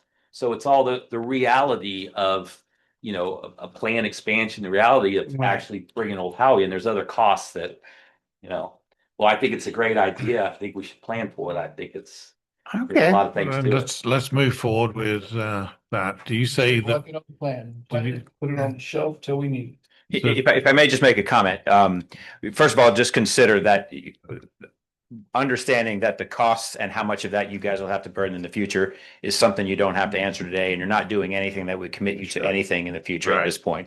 Secondly, just if it provides you peace of mind, we have two other clients here in Lake County who we got not $3 million, but $20 million, including for construction. So that, I mean, the magnitude of what's in front of you, should you go down that route, is not imposing for us, because we know that kind of money's out there with the right. So again, all we're doing at this point is by moving forward, you're giving yourself the option to do something later. Right. So do we need a motion to move this forward, or are we just taking it by consensus? Yeah, consensus, because they're going to bring back proposals that you'll take action on at that time. Okay. Okay. I think we have a consensus. All right. Thank you, Scott. you. Let's move on. We'll probably have to extend the meeting again, but for the moment, consideration approval for the business services position brought forward by Councillor Arnold. So this is to reconsider the restoration of the building service clerk position. This position had been removed in the FY25 budget as proposed by the town manager. Position was proposed to be restored in the FY26 budget by the town manager with the anticipation of the beginning of simultaneous development projects. However, during the FY26 budget planning process, this position was removed from the proposed budget. But Councilor Arnold has asked for a reconsideration of the position to be added back into this current year's budget, FY26. Councilor Arnold, did you want to? So I was just looking at this from really from a cost prospect. Do you want to try it again? Yeah, a cost perspective where we're spending almost as much money for part-time work as we are for full-time work. Also, I think we need to begin to address the persistent complaint. Well, it's not a complaint. It's a persistent suggestion that it would be nice when people call town hall to answer the phone, but sometimes they can't because Kim may be on the phone with a builder trying to resolve something with a permit, and Faye may be busy trying to resolve some utility billing issues. The phone rings and, Faye may be dealing with a customer. Phone rings and nobody can drop what they're doing to answer the phone. Perhaps by having this third person walk in to concentrate on the permitting process so that our billing clerk can stay focused on billing, because as they begin to put in the houses, that's going to increase her workload quite a bit in terms of making sure right meters are being done, right meters are being installed, etc. And so my thought was we had talked about trying to delay it for another FY. We're pretty close. It's going to take about 90 days to fill these positions. Yes, lots of people apply, but not necessarily everybody's qualified. Gives us some time to add another person on, and we would be talking about what, March, April, May. So probably not bringing anybody on till June. So we're over halfway through our FY year. But the building is beginning to pick up. If you haven't been out to Lake Hills and done a windshield tour, you should call up Dean and ask him for it. They're moving very, very fast. And Meritage now it looks like they've finally hit their stride, and they're going to be building as well. So I think it's just something we talked about. We kind of wanted to table it. But since we do have the money available in the Fund 155, let's go ahead and start the process of bringing somebody on board.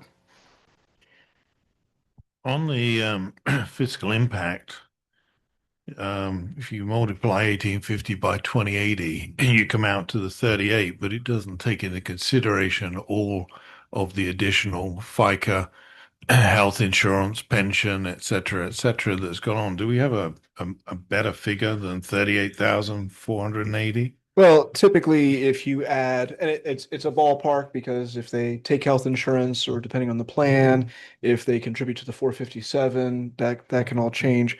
But if you take the rule of thumb of multiplying that by 38% of the salary for benefits, that would be $53,102.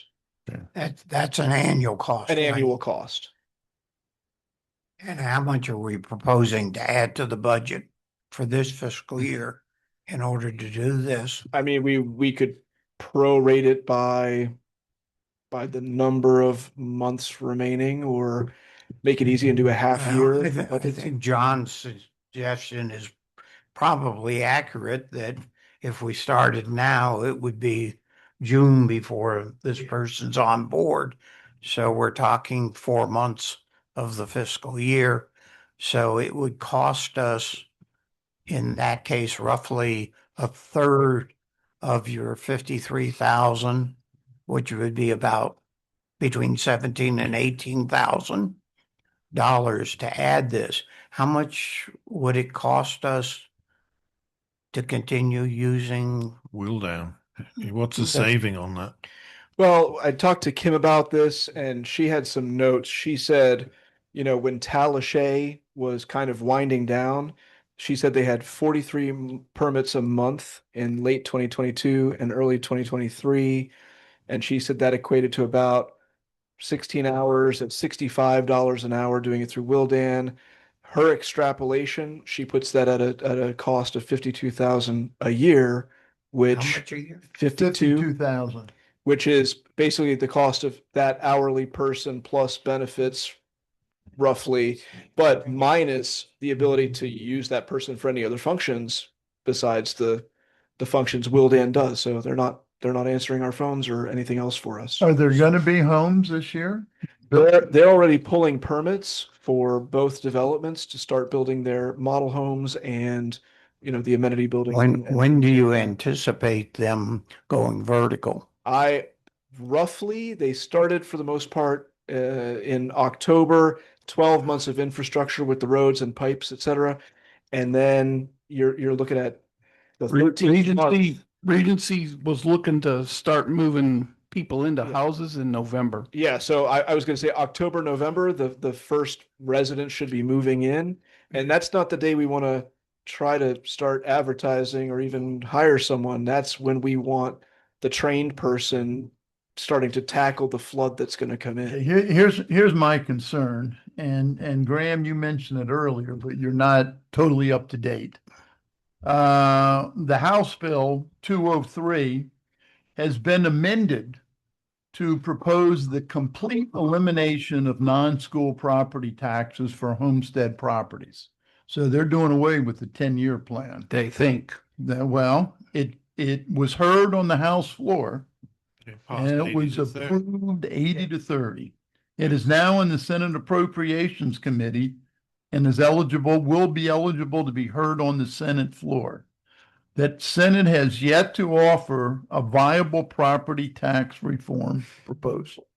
So, I mean, But the Senate President, Ben Albritton, has said the House proposal is unacceptable. It's serious stuff, though. I mean, we can, and that would be a shortfall to us of 950,000.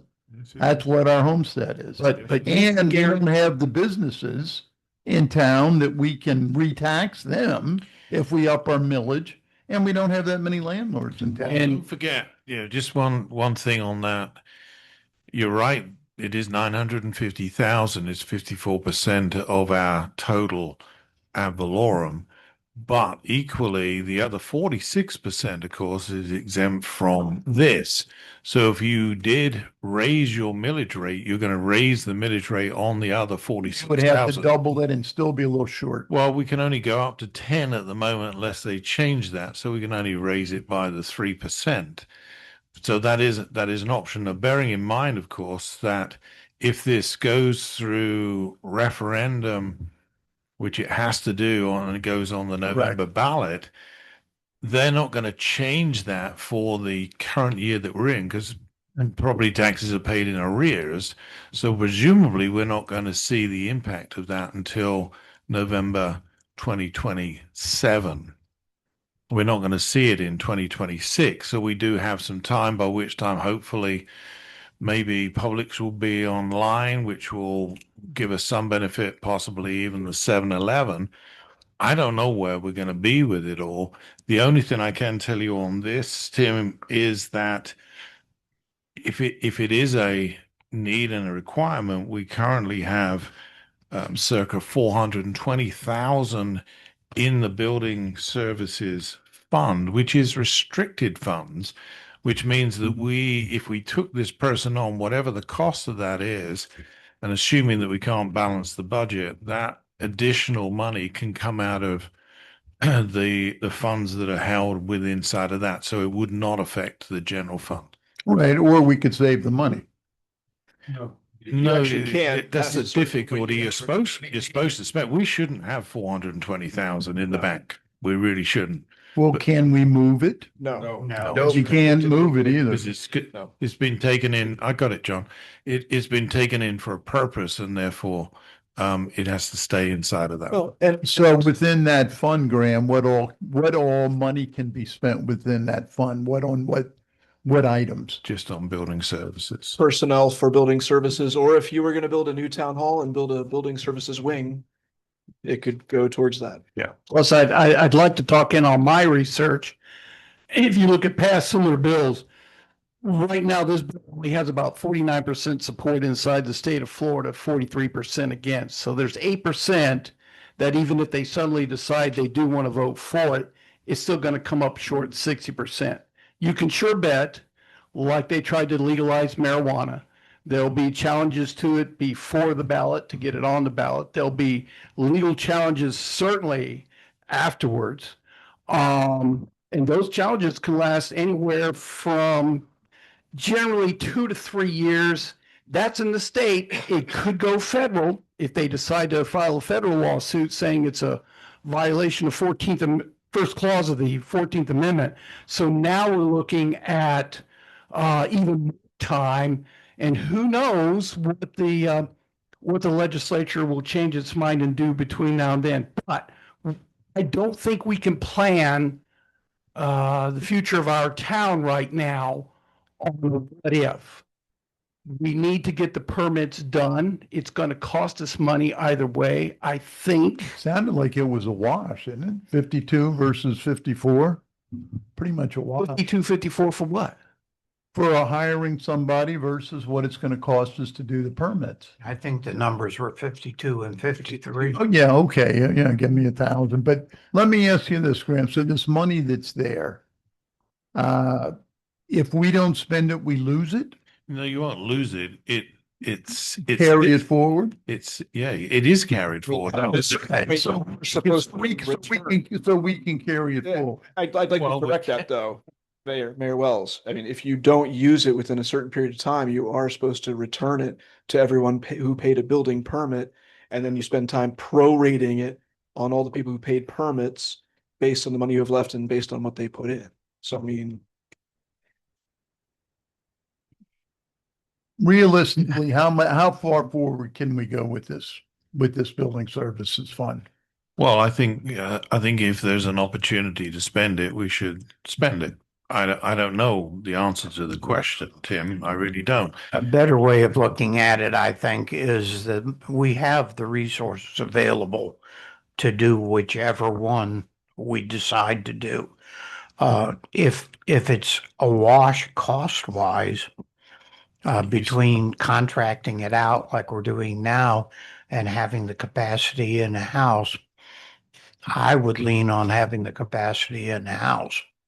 That would be my feeling, for the reason that the town manager mentioned, which is Another body in this very small staffed town to help answer the Keep in phone. mind that all of us voted at budget time that we would have a hiring freeze for this fiscal year. So I think we all need to keep that in mind. We did at that time. You don't want me to get into street paving again, because then I would lose my temper about how we treat the budget. Doing budget amendments is something that we need to look at this point in the year. Anyhow, I don't think it's a bad idea to have somebody come on board starting in about June of the year. And so I would support what Councilman Arnold has suggested.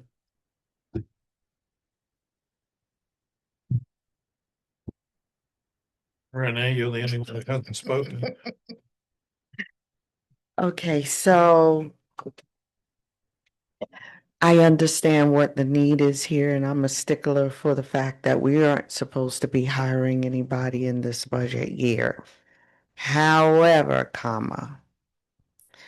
there was a public comment in regard to from previous council, Marie Galelli, that calling, and that is true. And it's not. You know, they're unable to pick up the phone. I've come in here some days just to drop off a bill or something. The phone is ringing, Kim is on the phone doing something else. The other young lady, she's doing something else, and it's just the two of them. If there are two people at the door and the phone is ringing and everyone's on the phone, then there's not at least a helping hand. And that's not, good business. Considering all of the construction that we have going on, and permits are being pulled, and Regency is moving quickly, which to Jonathan's point, I'm almost passing over there almost on a daily basis, and I am seeing they are consistently moving quick.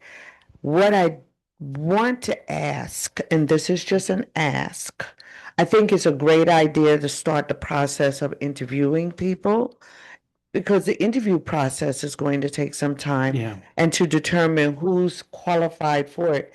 And when you interview, if you can interview an individual that have the capacity to multitask maybe, so that they can help in other areas, but not hiring with a outgoing salary until June-ish. I'm just gonna throw out there that it took us a little over 2 months to fill the latest position. I think she left before Christmas and You left at Christmas. at Christmas. Who left again? Victoria. Oh. And this is Yes, Bessie's first day. So, yes.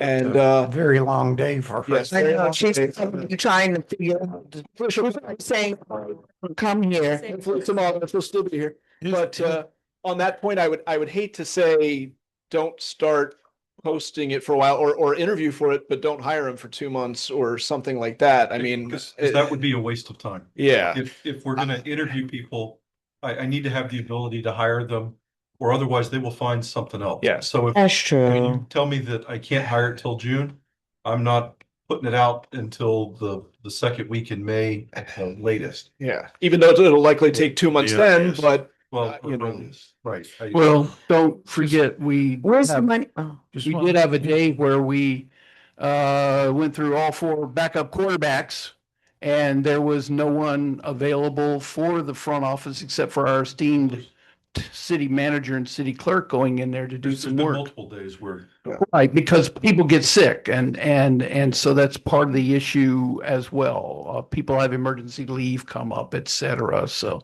I know it's going to take a while to find the right person. So Let's make sure we get the right person. let's Somebody who's got bring it up a little bit. The other thing, of course, is that that person, even in the early stages, if they're part doing permitting and they're part doing other stuff within inside of town hall, then obviously we can put their salary within inside of the building services fund. And as we're doing at this moment in the budget, we've actually got to transfer out to the general fund of 90,000, and therefore a proportion of her pay would be able to go out to the general fund as well. is that where the salary is coming from? I heard they said It'd be that. the it was building building services. services. 100%. So sure, it would be good administration for her to really, or him, to focus on just the permits, but when there are no permits, to make sure. We need cross training in general anyway, but yes, they would be everyone primary gets role. cross-trained. Yeah, primary role would be permits. So. And see, if I have to, I can come up here and take utilities. Okay. Is that why you call it John the janitor? If they filled in my mind, you wouldn't worry about that. Okay, well, so I support it. It's just I'm kind of going against myself because of not wanting to spend higher. We're not supposed to be doing that inside this budget. So I'm a real stickler for if that's the budget and we're not supposed to be doing it, then we don't do it. But I do see the urgency of it, and so I support Jonathan's proposal. And so that our town manager, town clerk don't have to also stop what they're doing to try to help out. I didn't know it was that thin up there. Okay. Yeah, we've had situations where there's been nobody there other than John, or sometimes other than Sean. It's a crazy situation. And you got to bear in mind that it's manned from, what is it, 7:30 in the morning till 5:30, 4 days a week. So I think it's important that if we can utilize that person, first and foremost, we will save money on permits through Wildan, and also we can get to use them for other things. How much were we paying Will Dan again? $65 an hour, depending on need. $65 an Yeah. hour. So do Okay. we need a? So what is the salary again? I'm sorry, and then that's my last question. We had this at 53? 1850 an hour. Okay. I make a motion that we authorize the staff to bring a budget amendment to our next meeting in order to hire an additional position in building services at an appropriate salary for the individual to be able to be on board not later than June 1st of this year. Second. Just one thing just to bring up, and that's the 1850. Do we really consider that we're going to get the person we want for 1850? Bearing in mind that we're paying other positions with Brianna and also with what Victoria was earning. I'm not sure what the situation is with Jessica, but 1850 just don't sound a lot of money. We were paying more than that in Astatula for the permit clerk. So let me ask you, what is the comparable salary I for? don't know. I think we should look at that before we actually start to go out for it. I think that would be part of the budget amendment that they bring forward is they need to Can we do compute that the amount. the second meeting to give them more opportunity to get this right then, David? Sure. Because it doesn't matter. We're looking at June, so. Do you want it at the next? Yeah, no later than June 1st. Not no Well, earlier. we're only in February, so that's March, April, May, could- June. we We've could got 4 bring- months, I so think we we're could going bring to still something have back 3 at months. the first April meeting. You do? Okay. Okay. All right. Well, we have a motion and a second. It is, We need. Oh, sorry, first March meeting. Sorry, first March meeting, not first April meeting. Yeah, that's 3 meetings from now. Well, first March meeting is the next meeting. Next Right. meeting. yeah, I think that's misspoke. too soon. I would rather you get particularly with the salary side, and bring it back with a proposal at the This second Need a meeting. budget, you just need a budget budget amendment adjustment with, for But one. you that can't do a budget budget amendment until you find out how much you got to pay them, is what I'm saying. I don't think that'll take. I know you guys are real busy. I mean, you're always telling me you have no time for nothing. I don't want to put you under any more pressure. What is the average, Sean, what is the average, what is the average salary that we're offering? Let's say Victoria's position. What was that? She was like at $21, $21.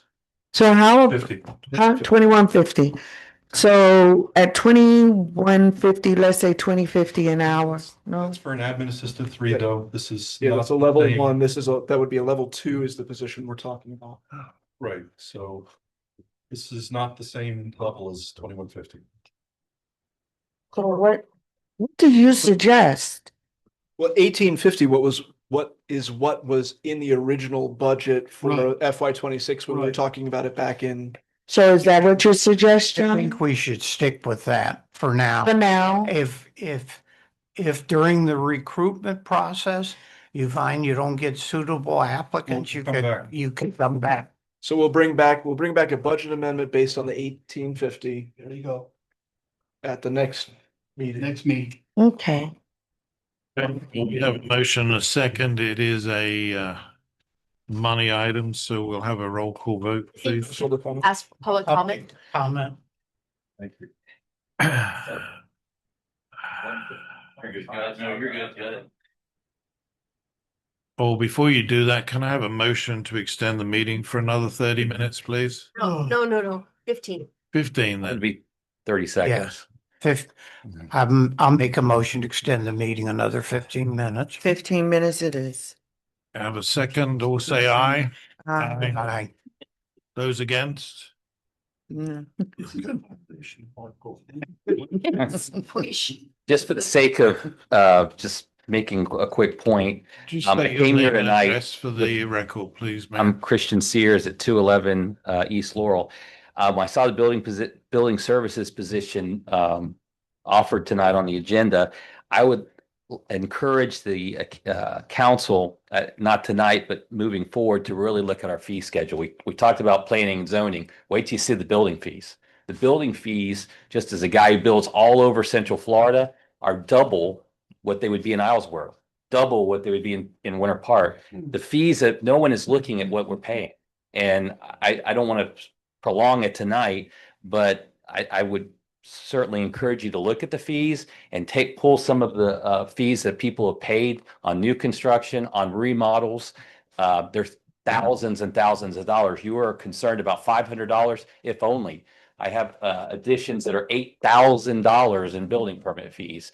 And we went from the county to a smaller private provider, and now we're with a big company with, in my opinion, big fees. And I would encourage you to look at it and maybe bid that out again, see if there's another provider that's out there, but call the county and see what their fees are. I'd be happy to give you houses that I built in Lake County, right across the lake, that fee compared to what a new fee here, a new construction fee here is in town. So kind of a little different, not as germane to this motion, but I thought it is as it relates to building services and how we spend our money. Thank you. Thank you.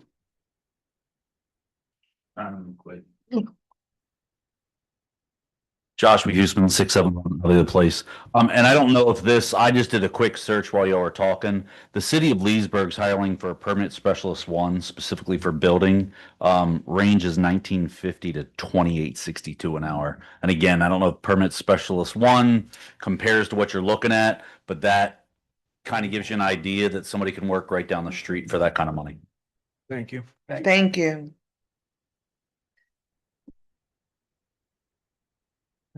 Any other public comment? I'll close public comment. We can have a roll call vote now, please, John.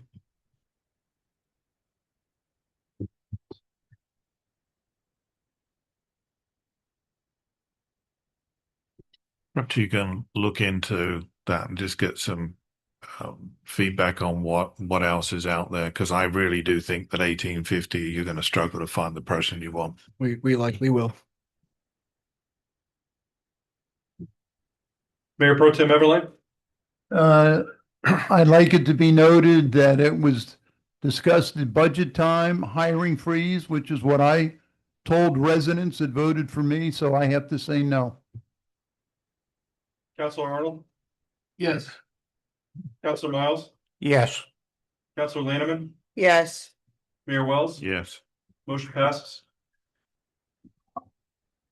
Okay, thank you all. That concludes the business. So we'll run through department reports. Town manager. Yeah, so just a reminder, the April 10th Heartland League of Cities meeting will be at Mission Inn here in Howey-in-the-Hills. And I did just want to add one element, didn't have a chance in the previous discussion when we were talking about the property tax.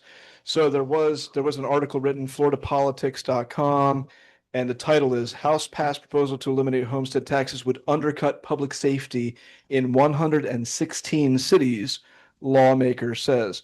So this talks about Representative Robin Bartleman, who is leading the charge against the elimination of the property taxes. She did a recent simulation using 2024 data from the Florida Department of Financial Services, Office of Economic and Demographic Research, and municipal property tax data from the Florida Department of Revenue. And she determined, this is her research, she determined that 116 of the 400 cities and towns in Florida, including relatively big cities like Tampa, St. Petersburg, Fort Lauderdale, Pembroke Pines, and Hollywood, would not. Yep, and they would not generate enough general revenue to cover their 2024 public safety expenditures under a full homestead exemption. I will say they published the whole list of the 116 cities, which is, what is that, 33% roughly of all the city, or 29%. For Lake County cities that would suffer, in particular, Astatula, Mascot, Leesburg, Claremont. So it would be tough for a town like Howey-in-the-Hills.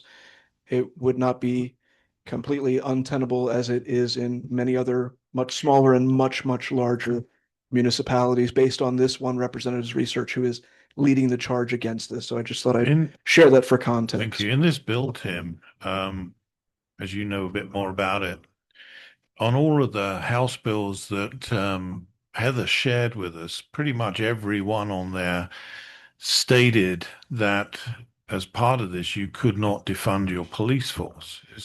Was that part of this bill? Yes. Yes, but it should be noted that for Florida constitutional amendments, you only have one subject on there. And some have hypothesized that by saying you want to eliminate the property taxes, yet you want them to maintain current first responder capability, that's really two issues, not one. So So was it in the bill? I did not see it in the bill, but League of Cities has not mentioned it, so I don't know. Bless you. bill. it's in the bill. And I cede the remainder of my town manager report to the gentleman from Wearsdale. He wants to talk about the crosswalk update. You want to talk about a small town, Wearsdale, smaller than Howey. I just wanted to give the council an update. First, I wanted to let council know that the Parks and Rec Advisory Board and myself have decided to do a lakeshore cleanup. We have picked the date of April 25th from 8 to 12. We will put out flyers, put it on the website, Facebook, our sign out front. We will contact local businesses and stuff. I will contact Lake County and try to get some equipment. We're going to try, now that we're spraying the shoreline and getting rid of all the invasive weeds, we've noticed that there's a lot of trash from the water that's floating up on the shoreline. So we're going to try to clean that up. So if you want to volunteer and come out and have some fun with us, we're going to try to do some hot dogs and drinks and chips around 12 o'clock that day afterwards. So we'll have water out there for everybody. The other thing I wanted to give the council an update on is the crosswalk at Palm, State Road 19 and Central. We've been working with DOT on this for quite a long time. We've forwarded all the information we got from Bike Walk Central Florida, all that data to DOT, and they have sent us a couple concept plans. They will be redoing that crosswalk, adding a lot of the crosswalk signs. They're going to move the crosswalk on both sides. On the east side of Central, they're going to move it out in front of the stop bar instead of behind it where it is now. They're going to, if anybody's seen the no parking signs out on 19, the block to the north of Central, they're going to close off all that parking. The block to the south of Central, they're going to close off that parking. They're going to move the white line that is there now that DOT has emphatically told us that is not parking anyways. That is a paved shoulder for people to pass when somebody's turning left. So they're going to take that white line out when they do the resurfacing project. They're going to put in turn lanes. I think they're even going to maybe address the hanging light that we have and move that to a different location, maybe on some poles. So that's the update on the crosswalk. They did send us a plan. Myself and Don Griffey looked at it. We sent them back some comments because they're in a commenting phase right now on those plans. So if anybody's got any questions about that, but they will be safing that crosswalk up for us and putting some turn lanes in for Central off of 19. So that still slated to begin the physical work next spring for the. From what I've heard, they're still planning on doing it this fiscal year, Well, that'd be- 26. I haven't heard any otherwise. So I'm hoping the MPO had a typo on it. Just while you're there, because I was going to bring it up in my part, you had mentioned to me about switching over the order of the Pledge of Allegiance and the invocation. Would you like to just enlarge upon that so that we can decide whether that's something we want to do? I just think a lot of councils do it either other way. In my opinion, and this is speaking for myself, it's God country, not country God. That's my opinion. I talked to you about it. A lot of councils do it the prayer before, then the Pledge of Allegiance. Some do it the other way around.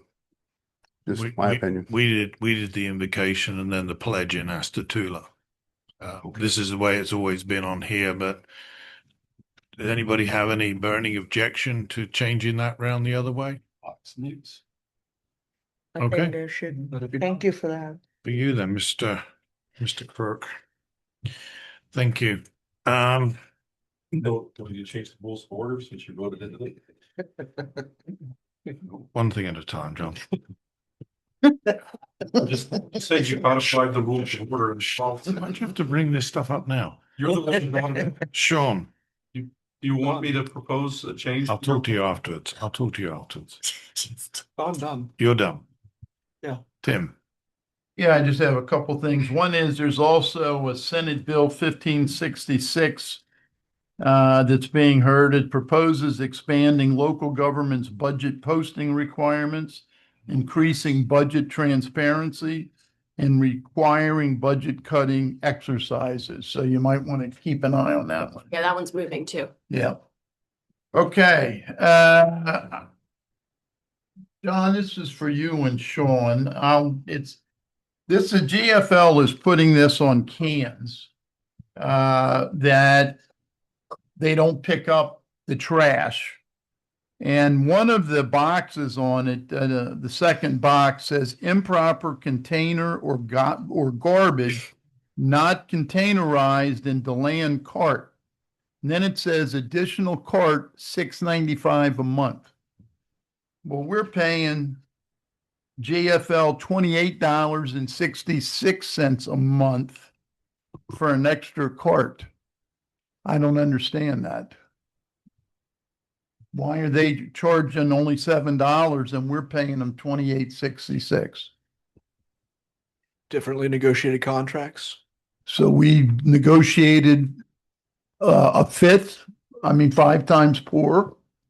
It could be that DeLand is subsidizing the cost of additional carts. I really couldn't. No, I think that DeLand is the type cart that it is. This is being put on trash cans in our neighborhood, Sean. Yeah. So they had Howie tags because you said this was put on the cart or this was put on a. Put on a trash can when they didn't pick up somebody's trash. Look at the date.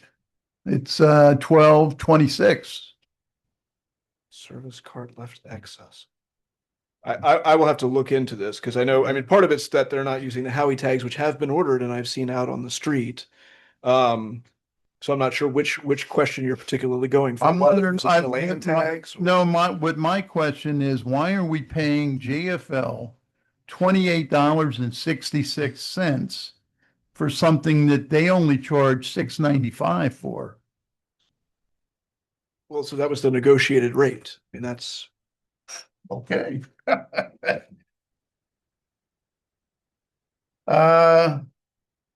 Also, I wanted to mention that the Howie Mansion is having an Easter egg dash on Saturday, April 4th at 10 a.m., just to let everybody know. And that's all. Oh, let me see here. Oh, the run on the weekend, I noticed there were a lot of policemen here. Does Dashboards pay us for that? They do. They cover everything? Yes. Okay, great. Thank you. At an earlier meeting, I had mentioned another porta potty at Griffin Park, so there could be a his and a hers. Did you guys ever talk about that or? So that would be an additional cost. I know we have a porta potty contact. I don't think we've gotten a quote back from them, but the one we currently have is it included with our contract with GFL, so it is not a monthly cost or anything. All right, well, could you bring up and let us know what the cost would be? Residents have been asking me because I guess that one gets pretty dirty.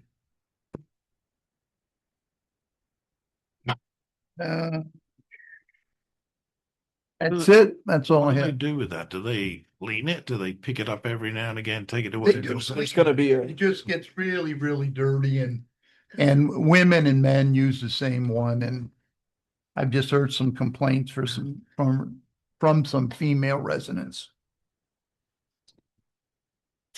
All right, Councillor Arnold, anything? No questions or comments. Councillor Miles?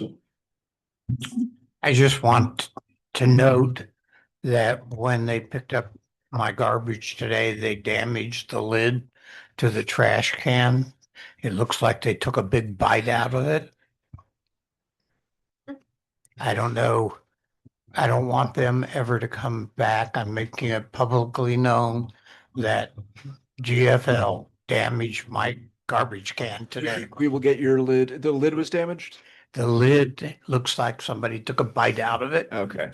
We will submit that, and anyone can call in, anyone who has a damaged can call into town hall and we can get that. Other than that, repaired or replaced. I'm good. I would like to ask the Public Works Director, are we done with all the lift station work on the 3 lift stations?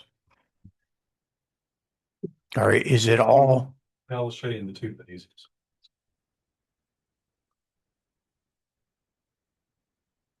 All the work on the Talashe lift station has been completed. I think Oscar has been invoicing 3 invoices. Okay, 3 invoices to the HOA. So we should be pretty close to balancing that out. The bypass pumps have been installed on the other 2 lift stations. And hooked up. We got to run through a startup that should be happening sometime this month. We're hoping by the start of next month, we'll be completely done with it. We do quarterly and monthly reports we do quarterly reports to FDEM on the grant, monthly reports to Florida Commerce for their 25% that we were granted to cover our share of that grant. So we should be within the next month, we should be hopefully completely done with both of them. And are we completed with North Citrus? I see they filled in the holes that I mentioned. We're done with the water connection. They have filled the holes in. The only thing they're waiting on is George Lenning, former councilman George Lenning had asked for a different kind of sod. He's working that out with a contractor and they're going to install that sod once it warms up. So and I think they have a little bit more sod to put where the one hole was in his neighbor's yard. Other than that, it's completed. Everything's done. Okay, so everything's done. When are we planning on doing the pavement of Valencia?